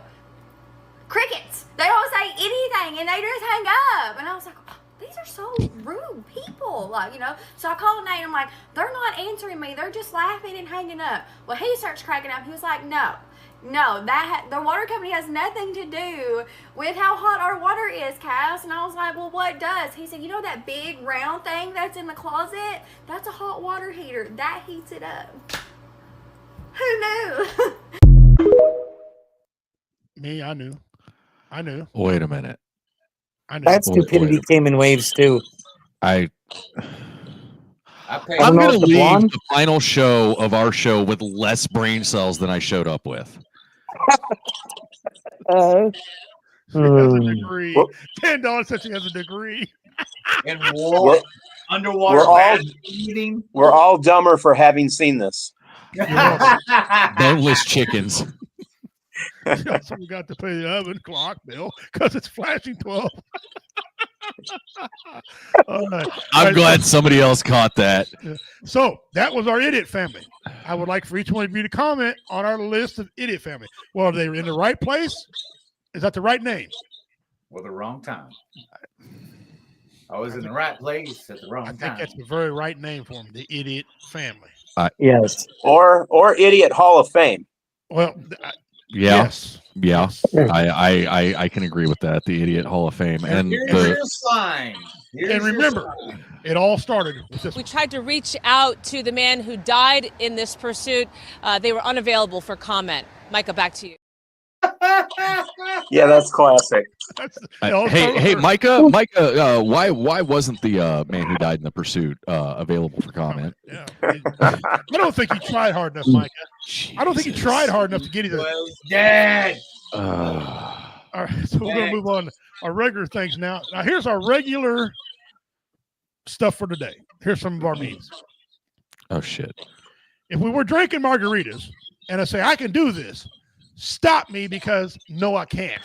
I'm getting a video camera. Oh yeah, you're doing it. Oh yeah, I'm gonna let you do what you do, boo boo, because I'm gonna get a video camera and I'm gonna win $10,000 off AFV. Because I believe it's your fault, and I'm gonna get paid. That's exactly right.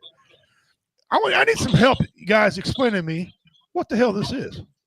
That you showed us that before the show. I have no. Carl, was this on the front of your Jeep?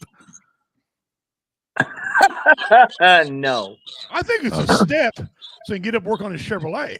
That's why I asked if it was on his Jeep. No. Because what does Jeep stand for? No. Junk. Just Each and every everybody part. else's part. Wow, that's okay. Okay. Here we go. This is for holidays. Give me all your stuffing, all your yams and biscuits too. I figured our reality becomes would love that one. Yeah. Happy Thanksgiving. Happy Turkey Day. Gobble till you wobble. Yeah. Kids rode countless miles in the back of a pickup truck. Camper show when we were kids. Yes, I did. Without a camper show. Yes. Yeah. Without a camper show. That was only winter use. Yeah. Yeah, that was only freaking hell. In the summertime, we'd take a tarp and put it in the bed of the truck, fill it up with water, and that was our swimming pool. Yeah, we'd cruise around town in the back of the swimming pool. Goddamn right. All right, here's some of our.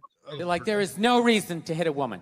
And I was just like, really? I could give you like 17 right off the top of my head. Dude, there's plenty of reasons to hit a woman. You just don't do it. But to sit there and suggest that there's no reason. Dude, the level of ego behind that statement. What are you, levitating above the rest of us? You're never annoying? Women, how many times have you thought about slapping your guy in the head this week? There you go. Every day.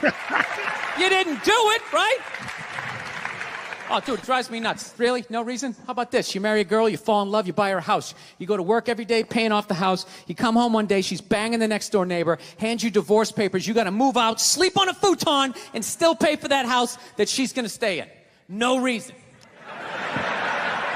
I'm not saying you should do it, but there's plenty of fucking reasons in that arc of a story.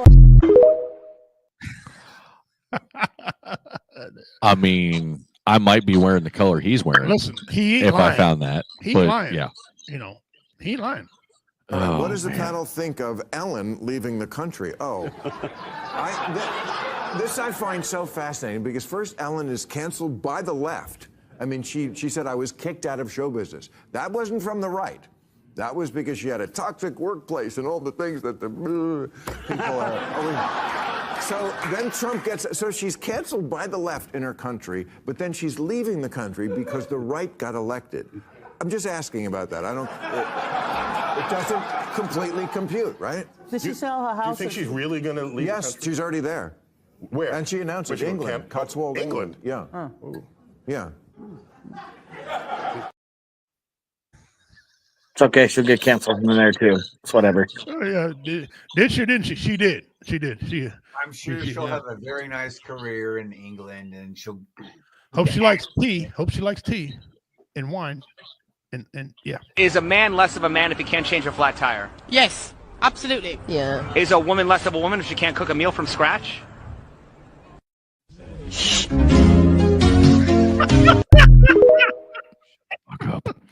Dude, okay, so we were kind of talking about this at the beginning of the show. And I'm gonna say something to this. Go ahead. That right there plays to the double standard between men and women. It does. I know women who can change tires and can't cook. I know men who can change tires and can't cook. I also know men who can cook but can't change tires. I also know a man who tried to cook cookies in a microwave and it cost him $50,000.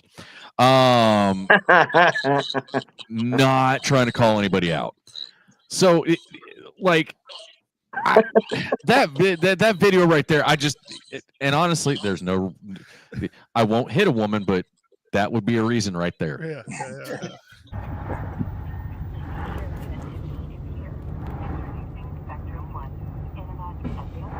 Damn. Damn.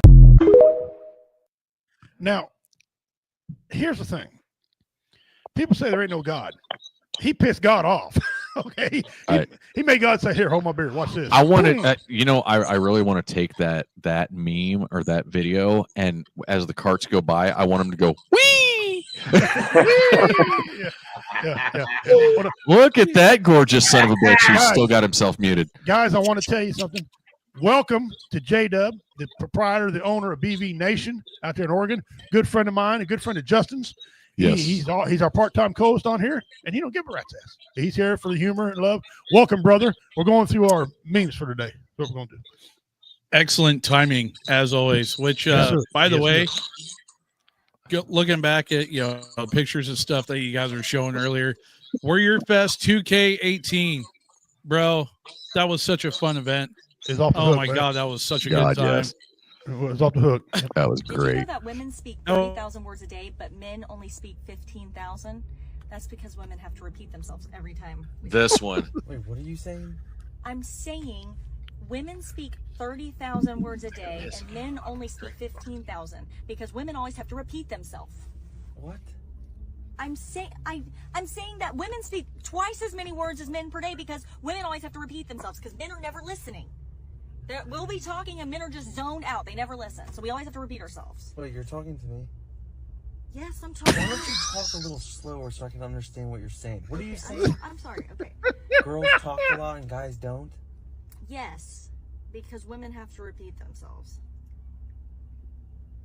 Okay. Okay? Yeah, so? I don't understand. What are you saying? I'm saying that we always have to repeat ourselves Roll when it, we're her. talking to you. About what? Well, what I was just saying, that women speak 30,000 words a day and men only speak 15,000 because we have to repeat ourselves. Boobs. He trolled the hell out of her now. About as watching a young girl freaking open a can of biscuits from the top with a can opener. God. I knew a lady. This is no kidding. I knew a lady who's gonna make orange juice. Right? She was in there for 35 minutes. I said, orange juice. I go in there. She's staring at the fucking can because it says concentrate. I said, you know what? I'll just go get some orange juice. Thank you. What is that? What's wrong? You been taking them dick pills again? I thought it was my cholesterol mess. I swear I did. You can't be spooning with a motherfucker with that. What's wrong with you? You nasty son of a bitch. Give me some cover. I'm sleep on the floor. Shit. Go on there and sleep on the floor. Nobody wants you, Lewis. Hope your back hurt like a motherfucker. Better my back than my asshole. Nasty. I'll beat your motherfucking. All them years I spent in prison, ain't nobody roll up on me like that. I was gonna ask you about that. You ought to be ashamed of your goddamn self. Nasty. Nasty son of a bitch. Dude, I was sad when Bernie Mac passed, man. Yeah, I know. I know. Once again, rest in peace, Typhoon Panda. They died of the exact same thing at the exact same age. Terrible. So we have decided that we need to make changes to The View. Well, you know what? Not every change is bad. So, Elon, what type of changes are you thinking of? I thinking mostly layoffs. You is fired. That's not right. You know, now the show is not going to be complete without Joy. Joy isn't gonna be alone because you're all gonna join her in the unemployment lines. That you is all fired and The View is canceled. Maybe I'll fire your mom. Okay. I'll fire your mom. Oh, okay. That's fake. Y'all know that, right? Yes. Okay. James Brown been singing 20 years. I don't know what the fuck James is talking about. I don't understand shit James said. I met him once at Saturday Night Live. I walked up and said, James, I love your stuff. James said, "Somebody did that."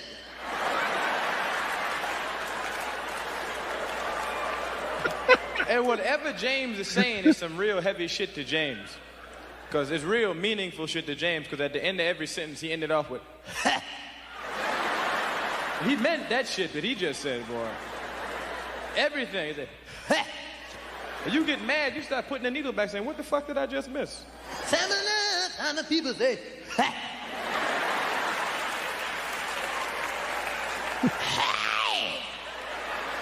That's a James Brown lyric. He wrote that shit. He was writing the song, said, I need a word here. That's good. All right.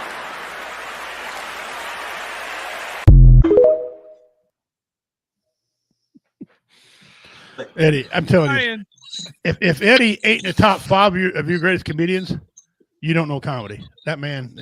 What the fuck does Goonie Goo Goo mean? Goonie Goo Goo, Gus. That's great. That was great. My wife's like most wives. Right? My wife can find anything. The other day, my oldest boy, Jackson, lost his DS in my truck. Right. He and I go looking for it. My truck's not dirty. It's not in there. I came in and go, honey, not in there. She's like, well, let me go look. I'm like, well, go look. Oh, she was outside when I said that. I'm not stupid. I'm not stupid. So she's back in 30 seconds. It was right there. I'm like, man. She hands it to Jackson, walks off. He looks at me and goes, how does she do that? I go, well, she's a witch. You ever seen your mom float? Your mom can't float. Witches can't float. Your mom's a witch.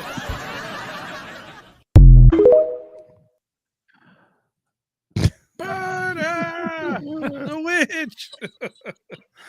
There ain't a man right now ain't had that happen to him. He had a date on the coroner. My dad yelling through the slider, "Would you two sit on it?" Sit the F down. The cops behind me. Yep, I've heard that same speech. God in Walmart speak for an ex-girlfriend. Come on, what out of my car? It's your woman. Oh, shit. Right. You remember with the lady who thought she was shot in the head? And it was a busted can of biscuits. Exploded in her car. Yeah. I've heard that story many times. Yeah. Oh, man. We're going to do our on this day. Uh-oh. The very last here we go. one. The very last one on this day. There'll be no more of on this day and on here anyway. You can look it up your fucking self. You know, that's all I tell you. But, all right. This was today? All right, on this day, 1922, archaeologists entered tomb of King Tut. Won't you mind your business? 1948, first Polaroid camera is sold. Nice. Oh, okay, I did not know that. Okay. 1968, Air Force helicopter pilot rescues Special Forces team. Okay. 1864, Alice in Wonderland manuscript is sent as a Christmas present. Oh, I like to have 1864. Wow. You know what that'd be worth right now? Holy man. That's a whole lot of money. Casablanca. In 1942, Casablanca premiered in New York. Okay. Vigilante. 1933, Vigilantes. I knew you probably couldn't say that one. In California, lynch two suspected murderers. Wow. We need to bring that back. Suspected murderers, yeah. Well, regardless. Yeah. 1950, Chinese counterattacks in Korea changed the nature of the war. Okay. Yep. Korean War. In 1941, Japanese task force leaves for Pearl Harbor. Oh, wow. And damn. Not a whole lot happened on this They day. made their way into fucking Pearl Harbor unnoticed. Yep. Yeah, That for blows my mind. a long Yep. time. And we're going to do one more set here, guys. This is one of our, I don't know, you shouldn't say favorite, but we enjoy doing this because we would like to help people. This is called a missing persons. All right, we do a missing persons every week on here, and we're going to share one with you all today. Today we got Mr. Robert Garrett Stewart Jr. From Montana, it looks like is where it said. Indian County cold case in Montana. Yep. On a Crow reservation in Montana, the FBI is working to solve the case of Robert Garrett Stewart Jr., who disappeared without a trace 4 years ago. Wait, on the reservation? Yeah. They'll never find him. Nope. I guarantee you. That never happened. He's on the res. And He's gone. if he was taken by natives, He's gone. He's on the res. He's gone. He looks like he might be native, though. Like, He look is. at him. Does He looks kinda look native. like it, yeah. yeah, he's native. You can tell by his Yeah, eyes. he does. The almond shape. Yep. Yeah. Somebody has somebody eyes like him. Just saying. Can Alias. Please go to the res and pick him up. Baby Garrett. Baby Garrett is his alias. On his date of birth is December 1st of 1987. Wow. Damn, I got a daughter that age. Wow. Hair black, obviously. Eyes brown. Obviously. Height 6 foot. Weight 130 pounds. He's skinny fucker. Yeah. He's a male, and his race is Native American. So there you go, Justin. You're right on that. The FBI is offering a reward up to $10,000 for information that leads to the resolution of this case. That's another word. Pay me because I already resolved it. You know where the he is. res has him. He's gone. Yeah, you ain't getting a Like, physical body. and but- I hate that that's that way. But there is so many cases of people going missing on the res and they never get found. Yeah, I know. My people are not very nice. It's Law enforcement authorities are seeking information in the disappearance of Robert Garrett Stewart Jr. in Montana in October of 2013. If you Oh shit, he's been missing for 11 I was years. gonna say, he's been gone a lot longer than 4 years. Yeah. it said 4 years. Lions. It's the FBI. You That's got probably one they job. need to update their thing. Yeah, they got one job. Freaking 11 years, not 4. Oh, I'm not gonna get started on it. Yeah, they'll shut me down. No. Hold on a second. Are you telling me that some not convict, but some accused guy can go hang on the reservation and authorities can't go on the reservation to pick him up? Hold on, man. I'll explain that to you in a second. So if you have any information concerning the investigation, please contact the FBI, Salt Lake City Field Office, Billings, Montana, Resident Agency at 406-248-8487. You may also contact your local FBI or your nearest American embassy or consulate, Salt Lake City. There you go. And one more time, guys. There's his picture. Yeah, and after 11 years, he definitely don't look like that. No. Now, to answer your question, Aaron. I need some age progression here. Here's the deal. No. What, local authorities have no jurisdiction on the reservation. It's a federal jurisdiction. Only time the FBI can come on there is if it's murder, kidnapping. Therefore, because they have no authority on the local reservation. They come on there for drunk. When it comes to these cases, local authorities can't do anything. It's all investigation and Indian affairs. My people, when we got what we got, we didn't think about the ramifications. So that's why it's so hard to catch them on the reservation, because there's nobody to track you down. Nobody. You be there. You're waiting on the sheriff. And I mean, the res up in Montana compared to down here and others, I mean, it's just expanses of land. Like there's nothing out there. Ungodly. Ungodly. Dean says, I'll tell her never what happened on this day before the WO show. There you go. The fact probably wouldn't change in the future. No. Yep. Anybody check the train station?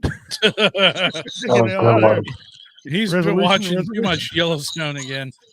Great hey, Kaylin. Raymond True Blood. Hey, doing, True Blood. Hey, man. How you doing? The guy's always on here. He's quiet and just loving it, man. He just listens and pays attention. All right, guys, we got all that took care of. That's the end of all that. We'll never have that again. Now we're just going to get into shenanigans hour. Okay? All right. Because, listen, that's just the way shit works. I just want to let you all know one more time, Mr. Dreyer, you were on early in our career, I guess I'm saying. Yep. Thank you, brother, for being a fan of WO Radio Show. We appreciate it. Reality Becomes, man, you guys are one of the best bands we've ever had at all. Justin's got a lot of bands. I got a lot of bands on record, and you're always the first one we call and see if you got any time. Thank you. To help us Thank out. you. No, man, thank you guys for what you do. Your video we played a while ago is awesome. And again, Facebook and YouTube, we had authorization live. Okay, so don't be trying to hit me. Hey, Zuckerberg, if you try and shut us down for that one. Yep, the guy's right here in studio, right here online. Yeah, and have an outstanding night. Yes, you too, brother. So that being said, we must thank you. This is it. This is our last show on the WO Radio Show and the WO Entertainment Network. We will be moving. Justin will be moving on. Justin, and I wanted him to explain to you what he's got going on now. He's got some interesting stuff going on in his life. Not only is he sometimes my MC on comedy with that booming Conway Twitty voice, he's also partners with his wife. His wife owns her own business. Justin, fill us in, please. So I you can still find me out and about at various Renaissance festivals throughout the Midwest. We are moving further beyond just our local area. We started off, and it's crazy how much we've grown. We started off our first season, which was the year before last, and we only did about half a season. We did 9 shows in just a few months, and it was really cool. Like, we really enjoyed it. We did 24 out of 25 booked shows this year, and we are absolutely exhausted. But let me tell you that it is one of the best times. Go out there. If you've never been to a Renaissance festival, I encourage you to go. Put any preconceived notions about Rennies out of your head. First off, we're a different breed of people. We want to see, we love to see smiles. There is a lot of kilt wearing. I have a kilt for whenever it's really hot out. Otherwise, I'm just, typically dressed in my normal garb. Do you go commando with your kid? That will make you smile. No. So there is a standing rule in the vendor/merchant community, as well as the performer community. If you are wearing a kilt, you do not go traditional. And there's a reason for it. Nobody wants to catch a charge whenever the little kid runs up and goes, "Hey," and it does happen. That's the crazy part. It does happen. Hold on. You gotta have a rule. Well, you see, so you know that Like idiot a warning family label. we just showcased. There are people out there who don't use common sense. What? There's just like there's also people at Ren Fair that don't look Common in the sense mirror is a before they come. superpower. It's almost like going to Walmart at like midnight. You know, God. people Yes. not looking in the mirror before they go out. Yes. Real quick, women, if you're Dolly Parton imitation up there, right, and you go with a wife beater on, it's 2 sizes too small, stop. Keep your ass out of Walmart. You just ruined my shopping. Stop. Okay, and then don't act like you're low on change and you got to bounce up. No, use your card, bitch. That's all I can tell you. Use your card. You're gonna make Richie break his neck. Now stop. I've already had neck pain anyway. Gotta snap that sucker spinning around. Oh my god! The hell was that? My granddaughter. My granddaughter. 470 kilts and 3 pairs of underwear. My granddaughter. What's wrong with her, Papa? Nothing. Let's go. Yep. Don't worry about it. Don't worry about nothing. Yeah. Musical underwear. Oh my god. Oh shit, Raymond Trueblood. I knew somebody was gonna do the pickle joke. But yeah, so I mean, we sell all natural bath and body products, and some tinctures. We also do some decor. I'm getting into a little bit of just different stuff that I do with the business. My main focus whenever I'm on at fair is to make the kids smile. So I'm 41 and I get to be a freaking I get to be a little kid for the weekend. So it's it's an absolute just blast. Speaking of blast, through the country, Justin? Was that? Are you traveling through the country? So right now we kind of stick mostly to the Midwest. We do several up in Iowa. We've got 2 that we do in Arkansas, 2 that we do in Oklahoma. We're getting ready to add Carrollton, Ohio. Mobile, Alabama is a possible for next year. Oh wow! Okay. And then we're actually, we're getting. I'm not this time. Yeah. Well, yeah. Now, whenever I get home, all bets are off. But yeah. So I mean, we've got. I think so my wife's math, to give you an idea of my wife's math, last year this past season, before we started the season, she said, I want to do 12. I said, okay. 3 months later, before the season, literally right before our first show, she says, I booked 22. It's peanut butter jelly time. Peanut butter jelly time. But you said 12. And now you have 22, and then we ended up with 25 total. 1 we didn't make, but whatever. You did well.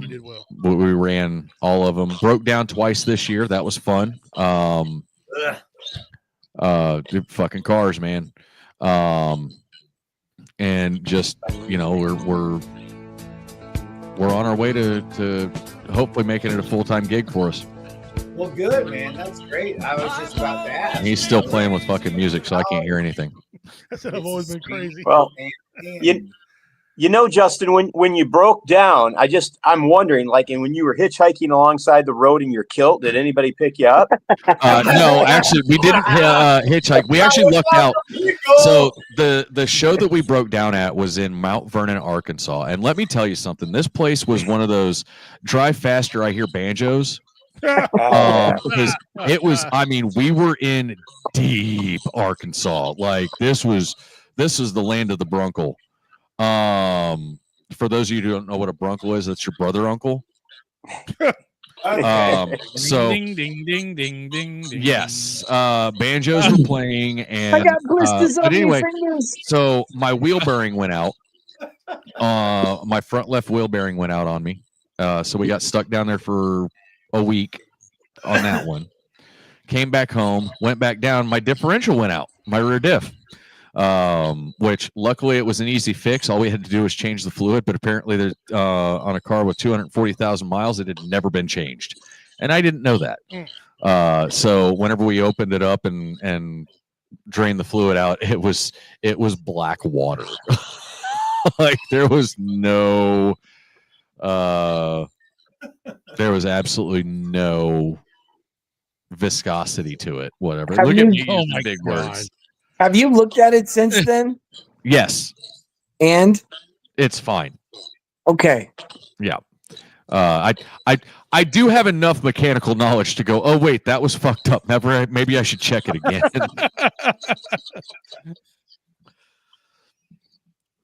Which, by the way, so that was, speaking of Renaissance stuff, I sent you a link there, there, Goose. So shit. Do with that info as you will. Is that for the Canby one? It certainly is. Yes, sir. That was cool this year. My God. So that's what Justin's been up to. He's been doing his thing. Where'd you send it at? Yeah. Now, tell us about the character. Oh, there it is. That you dress up as. The name and why. He's busy looking at that. What'd you say? Sorry. I said, tell us about the character you dress up as and why. How did you come up with the name? So I actually was given my fair name. I am Floki. I don't know if you have a Floki. No, you didn't send me a picture. Floki. Okay, I'll send you one real quick. Hold on. So I play Floki from the TV show Vikings. Apparently I fucking look like him. Okay. And so I'll pop a couple of these in here real quick. Like our very first show was not even like, I wasn't even trying to be Floki. I wasn't trying to be a character in general. I was just trying to be me. So I had some makeup on and whatnot, and there you go, Richie. They're sent. Right. Or sending, whatever. So thank you, Kaylin. I'm still trying to get the laugh down because he has that cackle that is next to impossible to match. But so our first fair, which was in St. Joseph, Missouri, I was like, hey, you know, what's up? And everybody kept on saying, hey, it's Floki, it's Floki. And I'm like, no, I'm not trying to copyright infringe. The thing is historically Floki was a real person. Floki was a real boat builder for the Vikings, for his clan. So it's, you see, so there's, you know, that aspect. And so I just leaned into it. You know, the wife looked at me and said, you need to just lean into it, own it. And so I ended up just starting to do my makeup the way that his is in the show. And the picture he's about to pop up is Manfred and myself from the Royal Rogues and Renegades. He's the Pirate King, and his lovely wife Renee, who I didn't send that picture, but that's at Oklahoma City Ren Fair. That's our year closer typically, and then, you know, there's a couple other ones in there that might be better, but yeah. So I mean, I kind of just leaned into it. That one you can't see my face very bad, but that one right there was a there you go. And so that's actually the fair that we got stuck at. What's that? I said that's straight out of fucking Game of Thrones right there. That picture, I like it. Thank you. That actually is that is Ren Fair Ragnar standing next to me. So he is on Facebook as Ren Fair Ragnar, and I am Ren Fair Floki, and he's actually one of my really good friends. The guy in green is Seeger from Freedom Search Trading Post. He's actually local here to the Cameron, Missouri area. And then the guy in white is Jarl Frostbeard, the Jarl of the Vikings in Dragonstone Springs down in Mount Vernon, Arkansas. So, Goose, I've got a question for you, man. And what's up? I don't want to get too personal, and you can divulge whatever you want. Yeah. But you know, after you and the redneck pimp quote decided to part ways, and you went away from Whoa, which you know saddened me because you know you've just been an awesome part of this organization, as Rich can attest to. You know, just me personally, I'm wondering why you decided to make your departure from Whoa Entertainment, and why. And obviously, we're talking about you're doing your RenFest stuff, and you're making a good life for yourself, and God bless you. But you know, what was that moment where you're like, I don't want to do this anymore, and I'm going to hand the reins over to Richie Rich? So, and I was going to kind of monologue and kind of talk about everything that we've been through and accomplished and whatnot. And honestly, whenever I didn't take the decision lightly. I actually milled it about for a couple of months with Richie, and I talked to him about it and whatnot like that. It just got to the point where, and I had said whenever I first started, if it ever became not fun, a job. Yes, if it ever became a job, I was hanging my hat up.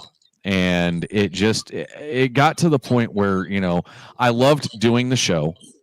I loved doing Warrior Fest. I loved doing all of the things. I hated the planning part, and I just dreaded it. And I would get stressed out and all that stuff. And so I said, you know what? It's time for me to back off. It's, you know, it was affecting my health with the stress levels. It was affecting my family life. And so I said, you know what? I'm done. It's time for me to move on and go do something different. And so I did. I leaned wholeheartedly into my relationship and my wife's business, which I believe in 100%. And you can ask Richie. I will never pimp a product that I don't believe in. I don't care who it is. I don't care if it's my own mother's product. If I don't believe in it, I'm not pimping it. I will not push, you know, and it's just how I am. Now, granted, I also get the added benefit with my wife's business that I'm the guinea pig. So, I mean, she turns me back, obviously, but she most likely doesn't want to all the time. She just, you know, it was one of those things like even within a month or two of me retiring out, taking my step back, I noticed the difference in my own mood. And so I, you know, and whenever Richie mentioned that this was going to be the last show, I said, well, we should close the way we started it together. So I have one more question for you, and we talked about this pre-show tonight, but are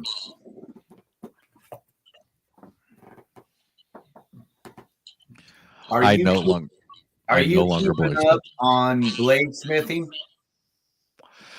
No. So shortly after I retired out of the show, we ended up losing our home.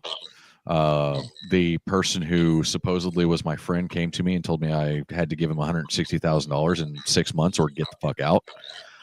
So we started scrambling, looking for a place to live, and couldn't find anything. And so we found a camper and bought it, and we've been living in it for the past 2 years, and we just bought a house. Yep. A nice house it is. So, well, so you know, not to be disrespectful, but what does that have to do with your bladesmith and the art of it? Well, so I stopped bladesmithing whenever we moved into the camper because I didn't have any space. I didn't have anywhere to put my forge. I didn't have anywhere to put an anvil. Nothing. So I sold everything. I started working with leather a little bit, and and I wasn't really making traditional shit. I was just kind of playing around with it.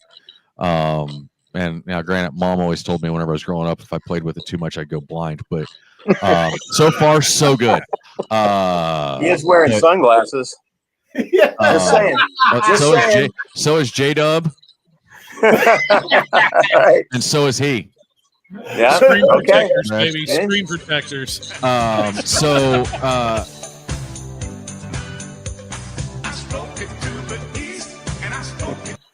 I'm doing a little bit woodwork Thank you, Pam. I do a little bit of woodwork with Dremel work and stuff like that, and then I still play around with leather, and I do artwork on leather, and I do a little bit of instead of tooling, I burn leather. I do like branding kind of stuff. Excuse me. But yeah, so I just and most of the stuff I do is just shit to entertain myself whenever I'm standing around bored. I irritate the shit out of my wife because after 2 years of living in a camper, I will wake up in the middle of the night and pace around the house just because I have the space to do it. Yeah, thank God. Right. So, but I'm a firm believer that there is no coincidence and things happen for a reason. I don't know what God or gods you believe in, and I don't care. At the end of the day, it doesn't affect me, and so my personal stance on it is everything does happen for a reason. We don't know why it happens, but there is a reason for it. And so I am where I am today because things happened and I was supposed to get to where I'm at now. You're right. And we all are where we are today because of, God's plan, if you believe in God or whatever. But you, Justin, and you, Mr. Pimp, you guys came into my life and Brad's life and our band's life for a reason, and we had success together, and hopefully we'll meet on the path that God has foreseen for us. Speaking of, I actually got to meet Jennifer face to face briefly at one of our fairs. Nice. For the first time. Sadly I was working the fair, and so obviously I'm running around like a chicken with my head cut off. But those of you that don't know, Jennifer here is my executive producer. The Blue Phoenix herself. She's bailed me up a lot of things. I know she. That's the damn truth. It's the truth, man. If she's not an alcoholic, I'm surprised she's not. Okay? After dealing with me, I know she's like, son of, you can't be that goddamn dumb. She's been a great help to us here at WO. She knows J-Dub and everybody. She's her internet's acting really poorly. I know. Damn internet. Sensitive issue. Yeah. So, yeah. Well, listen, Justin, he started this thing out long ago, and we've been through him. When I come on, we've been through a lot of one of the first things that really showed that the other shows really care about us is when we were doing a show and our mixer started sounding like a semi truck. It was making all kind of weird ass noise, right? And we didn't know what we was going to do for a mixer, and I didn't know what a mixer was. I could barely spell mixer. Okay, M-I-C-K-E-R, right? So there might be an S in there or something. I don't know. Anyway, and all of a sudden, one J-Dub out of BB Nation reached in their own pocket and sent us one out, and still used right. It's one we're using right now. I'm looking at that beautiful bastard right now. Now, when we first got it, we had Sharpie writing on it and then stick notes. Richie, don't touch. Yeah. Okay. Yep. He was explicitly not allowed to touch it. The only thing I can do is watch the lights move up and down. It was pretty cool. It's a pretty cool little unit, and we still got it. And when I start again, I'm gonna be using it at my house. When we start up again, that's gonna be the main mixer for that. So, thank you, by the way, J-Dub. And listen, shout out to BB Nation, guys. Go over and check them out at BB Nation media and stuff. These are all of the love. These guys are men of their word, and ladies. They are people of their word. Okay, they don't bullshit you. Our best. They don't lie to you. Listen, they don't care about you. They'll tell you the truth. Because, if you're a no good, wordless piece of shit, that's what they're going to tell you. Okay? If you're a good guy, salt of the earth, they're going to tell you that too. There's no in between, no gray area, and you're not going to get confused. And they help you. They help people. All right. Anytime, day or night, if you feel like, being part of the 22, J-Dub will listen to you. And he'll cover that here in a little bit. He's got a saying that's so fucking cool when he says it, later on. And thank you.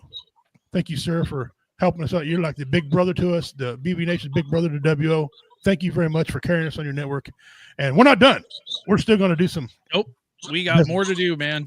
Yes, we got a whole lot more to go. So we're still hanging tough, and we're still going to keep doing something, by golly. I tell you what. So. And this might sound like a shock to y'all, but I want to give a shout out to George Pardos.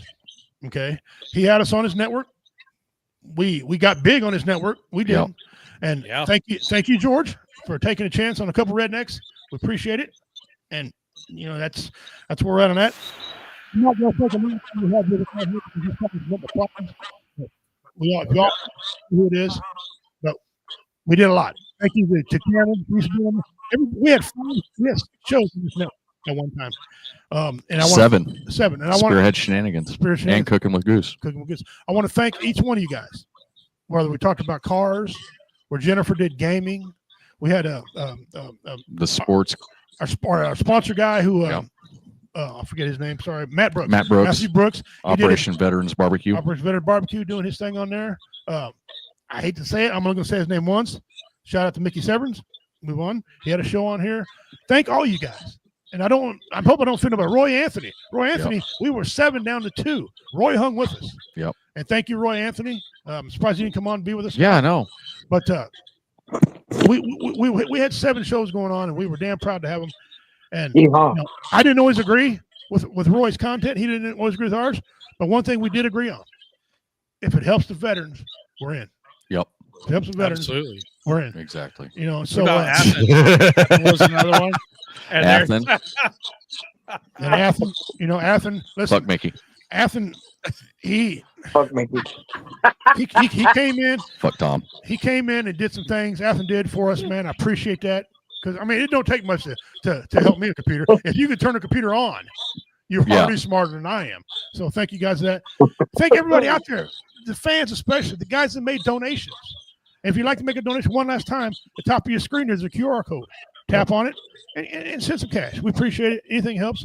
We thank everybody. Real quick. Yonder direction. So this guy down here, the one in the corner there in the BV Nation shirt, made one of my sayings absolutely famous with his damn soundboard. Fuck Tom. Yes, he did. Hey, I had help. I helped out quite a bit. It was fuck Tom, and then it was also my description of Richie. That's a big bastard. You got to remember, I was what, 305? You were 305, 305, 310 when we first met. And wasn't that the end of our? Wasn't that fuck Mickey at the end of the show? Yeah. Yeah. Fuck Dude, Tom. That was our signature sign off for the longest time. And it was in my damn voice. It's in my damn voice. Yep. Fuck Mickey. But so. Just like that. If I can monologue a little bit here. Do it. Lovely gentleman wouldn't mind. So he does. Yes, I'm sure he does. I'm sure he's probably still got the fuck Tom soundbite. Yes, we do. Fuck Tom. Fuck Tom. That's on the master computer and the master board and their Real high quick, tech break it to that. In the master room. That did come about. That came about because of a fight with Dean Cerny and Mickey started fighting each other. Yep. And it just went off in left field. And I was sitting back with a pencil. All right, what do you say? This is gold. I got to use this on stage. Yeah. So. Oh man, the comment wars that they would get into on BB Nation. Holy shit! So I guess. Thank you. Dean is in order. Thank you. Yeah. I do have to get going here pretty quick. Go ahead. What do you think? But I do want to raise one to the boys and everybody at Woe Entertainment, BV Nation, back freaking VRS, Warfighter Radio Network, Mike Rice for giving me my start. And for the last time, you're going to see me take these off. I was just about to ask. Thank you guys so much. Hey, one last thing, gentlemen, everyone on this podcast, real quick. I would like to hear everybody's quick little stories of their families, not just you and your contribution to America within the armed services, but if you had parents, grandparents, great-grandparents in the armed services, whether it was Navy, Army, Marines, Air Force, whatever, Special Forces, just a quick background. Go Rich. Well, I come from a long line of military men. My grandfather, who died a couple years back, I think all the followers remember that. He was 93 years old, one of the toughest sons of bitches I ever met in my life. Of course, that generation will never be replaced. Them men and women from that generation are phenomenal people, right? The greatest generation. He was Army. He was in the Army. He was a mechanic and a damn MP. Okay, so he kind of come about. He was an MP, and then the Jeep broke down. He fixed the damn Jeep. They said, "Wait a minute, can you work on things?" He goes, "Well, yeah, I've been doing it all my life." So when he wasn't doing MP, he was doing mechanic, and so that's how he happened. And then my biological dad, the Indian of the family, he was in the Marines, and I didn't meet him until I was older. I knew I had Indian in me, but I didn't know exactly where it came from. I was confused on it and everything. My mother told me I was part Mexican, so I celebrate Cinco de Mayo. Okay, you're just looking for an excuse gives to them drink. another reason to drink. Yeah, I mean, I was eating hot peppers since I was 2 years old, thinking, it's the Mexican blood.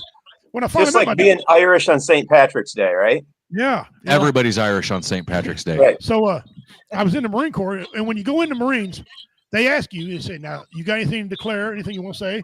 I said, "No." Now, was anybody you know in the Marine Corps? I put no. I didn't know, right? Yeah. A week later, they called me in there and said, "We're about to throw your ass out of the Marine Corps for lying to us." I said, "What do you mean? I didn't know I lied."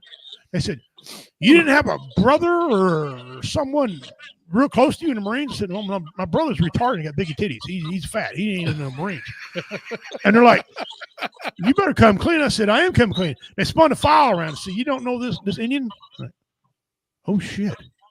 This Indian? Oh, wait, what? That's what they call it. Hold up. Wait a minute. I said, "Wait. Yeah, I know Johnny Winifred Lawson. Yeah, that's my dad."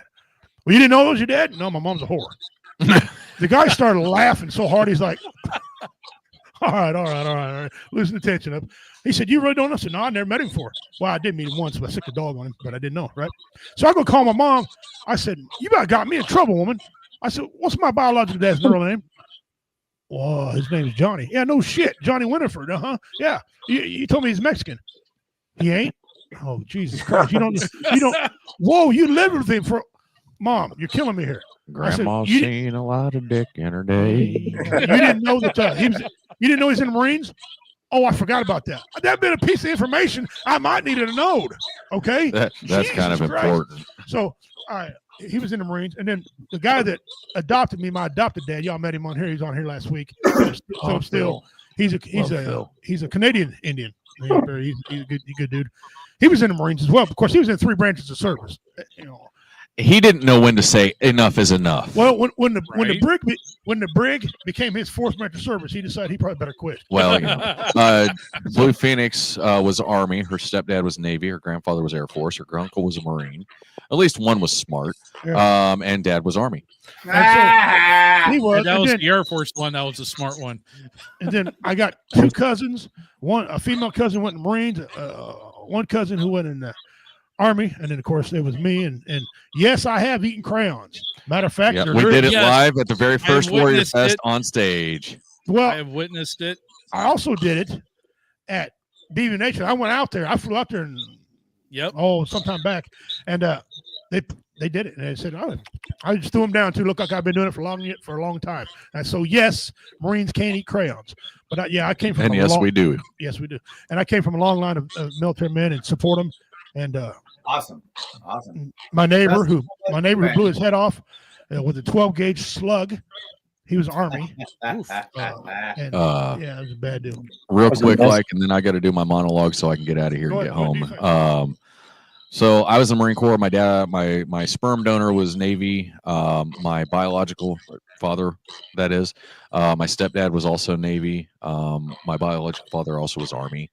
So whenever I decided to join the Marine Corps, it was actually because I wasn't going to join something that my biological father had done, and well, that took 2 of the 4 out. And whenever I talked to the Air Force recruiter, he kind of pissed me off. So I just said, screw it, I'm going to the Marines. And then I've traced my family back all the way to the Revolution as far as military service. We've had somebody in some capacity serving since the inception of this country in some way, shape, or form. Yeah. So, and hell, my mom was a DoD contractor for a while, show mom. And then show wife, her dad was Army. He served in World War II and Vietnam. He also arrested Elvis. So I have the Billy Clubby dues to knock Elvis's dad out. Wow. So yeah, yeah, there's some deep rooted history in my family as far as military is concerned. Haven't heard that one before. Yeah, I have the Billy Club. It's in my storage unit. When I asked Elvis, he said yes. And Elvis isn't dead. Got it. You know, Elvis, he was very talkative when I asked him. Well, he had all kind of shit to say. Elvis did. But anyway, real quick before we get into the rest of everybody else, out to the man who died in this pursuit.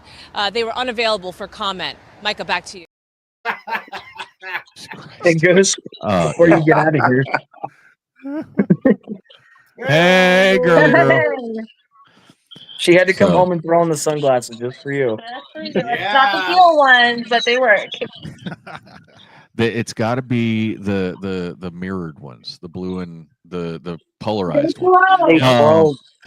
So, anywho,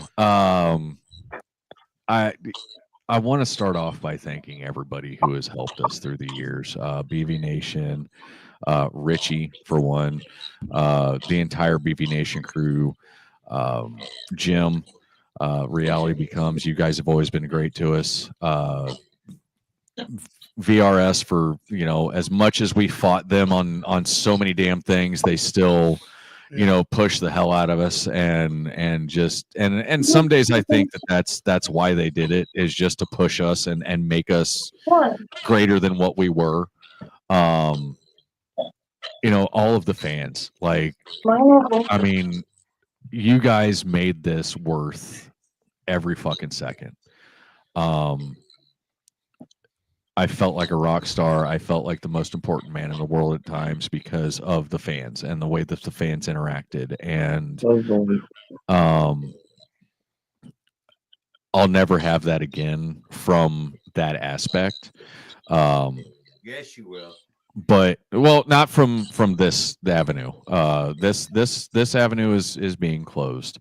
I get joy out of being able to make people smile and bringing people smiles. Thank you, Dean. And I mean, Dean is one of our longest running fans. He's been there since day one on VRS, pretty much. And at the end of the day, I've also forgot Warfighter Radio Network.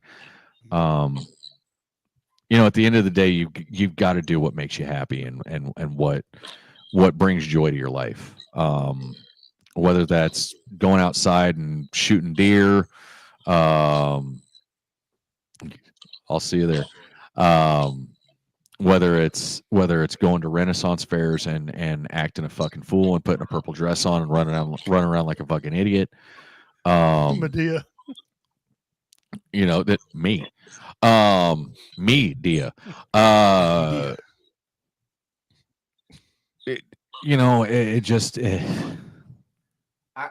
think I got the words for you, man. Reality becomes. Yeah. I mean, that's exactly what it is. Like, I'm, I'm kind of fighting, getting choked up a little bit right now because this was such a big part of my life. And it was who I was. but it's not who I am. And that's something that I will take away from it. It will always be a part of my life. There's no denying it. The people you see on this screen have had so much impact in my life since this whole thing started that I'll never forget you guys. I will never forget you guys. And I'm always just a phone call away. You know, you want to bullshit, you want to call, you're having an issue. And that's something I've always said. If you are having issues in any sort, not just suicidal, if you're just having a rough fucking day, call somebody. You know, get a hold of me. You know, shoot me a message on Facebook and be like, "Hey, man, I just need to vent." I'll put my phone on fucking mute and let you freaking gab while I go Dremel a piece of wood. Like, I don't. If it's not something where you want me to chime in and you just want to freaking bitch for an hour, I know what the mic mute button is. I'm calling you tomorrow, motherfucker.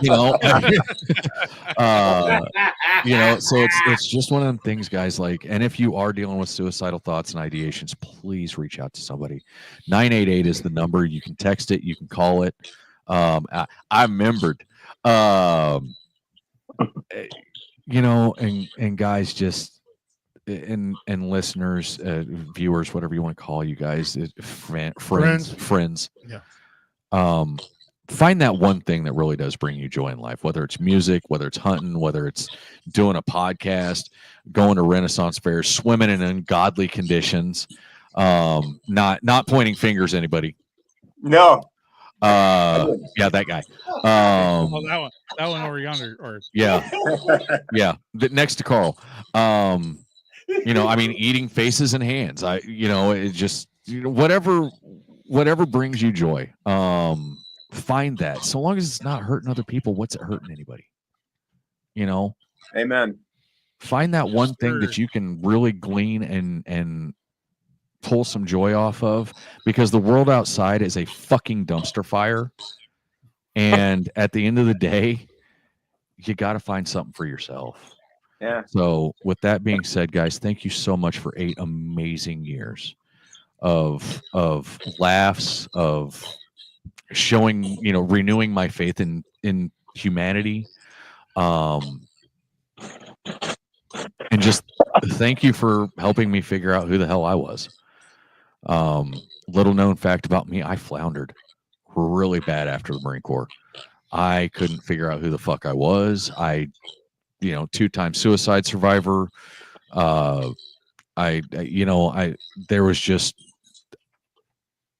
I struggled for a long time trying to figure out who the hell I was. Who the hell is Justin? You're in a better place, brother. You're in a better place. Thank you. I love you. So with that being said, guys, for the last time, I'm going to say my normal sign off. If I can get my cap off my beer again.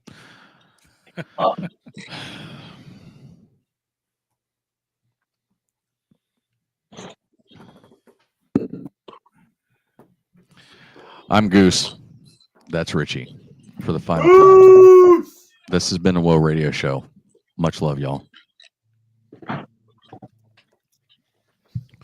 That's very beautiful.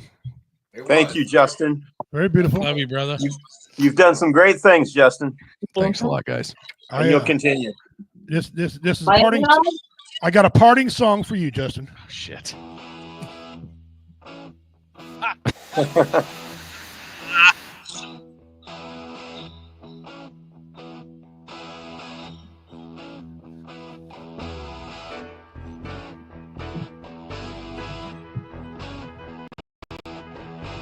Turn it up. The Brown Bomber. I don't know what that means. That's what happens after Taco Bell. Out. Oh, wait. J-Dub's on the West Coast. Del Taco. No, it's Chipotle. Or as our good buddy Dakota Potter likes to call it, Chipotle. Chipotle. All right. Love you guys. I'll see you later. Love you, Goose. Guys, that was Goose, man. You know, big inspiration to me and things. And I know we're getting post court. Of course, I mean, I don't have to go nowhere. I own a damn network. So I mean, what's it going to do? Not let me on next week? You know, if I don't come on. But what? No I'm way. not crying. You're crying. I'm not crying. You're crying. No, you're crying. Shut up. Jefferson, love you, brother. Again, I just the immense amount of appreciation I have for every one of you guys that, you know, stayed with us. We was upstairs. We was upstairs. We was downstairs. We was upstairs, middle of the room, downstairs again at Justin's mom's house, doing this thing. We were all over the freaking place, but we came every Tuesday. We put on a show for you guys, and damn it, thank you very much for that. Saturdays for a while too. Every week, yes. Saturdays, we were on Saturdays and stuff. I'm not going away. Yeah. And some of you are like, yeah, shit, I'm not going away. Hell no, he ain't leaving. Nope, we're doing a simple rebrand. I want you guys to please go over to Comedy Vets and like Comedy Vets, subscribe, because that's going to be one of the main platforms. There's my logo for that. Go over on Facebook. We have started a YouTube, a Comedy Vets YouTube. I convinced Jeff Onyx to get one, so he's going to set it up. He better set it up, because if I do, it'll be all fucking weird shit. We're going to get on Spreaker or some type of weird shit. But we're going to have that, so check it out. You catch me on YouTube on Richie King, Redneck Pimp Richie King. That's me, Redneck Pimp Richie King. Got some videos on there blowing up stuff and shooting things and just having a good time. You catch my comedy when it comes out. I'm getting ready to go on tour. We're setting up a tour right now. Looks like me and Richard McConnell, and we're going to be on tour. Starting in Iowa, going down through North Missouri, Southern Missouri, and Arkansas. I'm looking forward to that. Really, I really am. My Tuesday nights are going to be free for a while. I'm not going to know what to do with Tuesday nights. I didn't know there's anything. I don't know what to do with Tuesday nights either. You know, until he figures out what night he's going to commence yeah, to. See, I ain't even got that figured out. Torturing himself again. Yeah. Oh wait, we gotta figure that out. Yeah, we got a lot of we actually got a lot of shit to figure out. We're gonna be working behind the scenes to get everything figured out. Hell, we don't even know. I still don't know how to spell StreamYard yet. So which, by the way, another place that you can find Richie, Backwoods Veterans Media, right here on Facebook as well. We're still gonna be carrying Richie with his next project too. Yeah, so, I was getting ready to get to that. On Facebook, like I said, I'll get on Facebook, check it out, and catch out BV Nation, guys. I've said this and I'll say it again. Damn it! Thank you very much, J-Dub. The hospitality you guys showed me when I came out there was phenomenal. Man, was phenomenal. The hospitality you guys showed me. Your freaking log roads are better than the fucking roads here in Missouri. Holy shit! I'm not kidding you. We were driving down the log roads, and I said, "Damn, you guys got some back roads. They're pretty cool. They're good roads." He goes, "What? Oh, these are excellent roads, man. I'm well impressed." Going down washboard and everything else. He's like, "Bro, this is nicer than what we got." He goes, "You do realize the next time, roads, right?" The next time you get out this way, Richie, you'll have to come on this side of the mountain and not just stay over there. It was on that side. Where was he at? We were up in the Ochicos. Oh, okay. I was stuck that says it all. Yeah, I even got to visit. Here's the irony of my life. Okay, a pimp got to visit a haunted whorehouse. Yes, yes. Figure out the irony in that. Okay, a pimp in a haunted whorehouse. Okay, and I had a good time. Hotel. Yeah, I had a good time. And it can't made me miss. take a look of my belief of the things, ghosts, demons, all that stuff. I've always been belief because in Native American culture that you get messengers come to you and things like that. I always thought that ghosts were kind of bullshit and that all that didn't work. I kind of got a different opinion after being out there and some of the photos J-Dub and I got to look at out there. Maybe I want to reconsider my thoughts on that. So that's well, if I was just going to say, if the ghost is a whore, that's a whole different thing. Well, right? Yeah, I didn't hear no Monica going on in there, so no Mona or nothing like that. But it's been a great time. It's been great. Normally we part, but since it's come down to it, I guess it's about Justin and I, and we want to say thank you all. I want to tell you this: everything that's been said has been said. Everything that's been done has been done. It's over. We're going to win. We're going to come back. We're going to do it strong again. Look for King's Court. Write that down. King's Court. Not spell court. I'm not sure how we're going to spell it this way. K with C. King's Court. I'm not sure what I'm going to do. All we got is a name and a network. That's all I got. But we're going to figure it out. But on behalf of the entire veterans community, 22 a day. Some say 45 a day. It's sad. It sucks. We're still here. I love comedy. I love making people laugh. It's a better alternative than beating people up. Of course, I really enjoyed beating people up, but the judge told me there's no more of that shit. So I mean, I guess he was serious. Yeah. And Jennifer will be back with us soon. She's going to be behind the scenes helping me out again because she can't just leave me out there flying her. She's got to be able to help me. And Justin, right there. I love you all. Thank you so much for many years. So that being said, my wife's here in town. I was going to go long, but I'm an alpha male, so I don't like to show emotions in front of everybody. So I will say this. Dona Dagohoy. Ostu. That means until we meet again. Good night. God bless y'all. I'm Richie the Redneck Pimp. The Bad Man of Comedy. You all, I did it. I didn't want to break, but I did it. 8 years. You're laughing. You're not crying. 8 years. Fun. Thank you, Jim. Thank you, Richie. Thank you, Vincent Morales from Veterans Community Project. Man, he did a lot for us too. Thank you, Carl, for being friends of ours.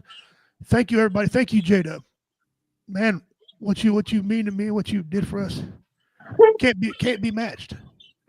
We ain't done yet, brother. No, we're not done yet. Reality Becomes.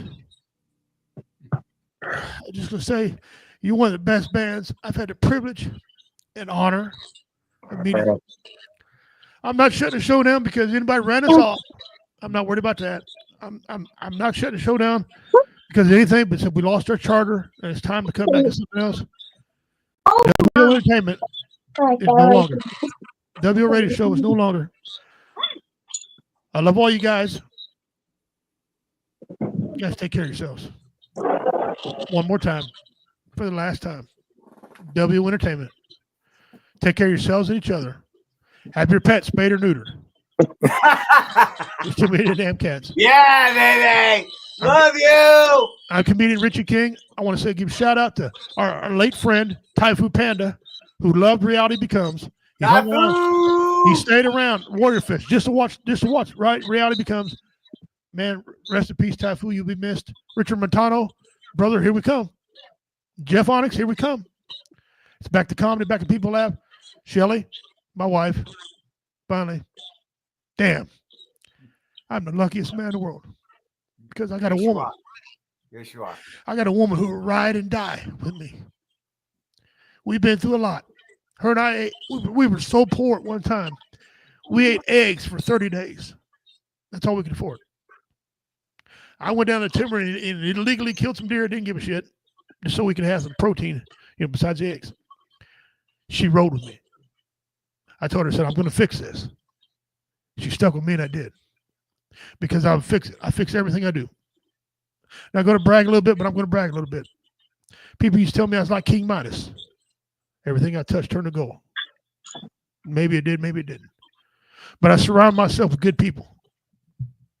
And I thank y'all very much. Guys, take care of yourselves. Goodbye. Love it. Love it.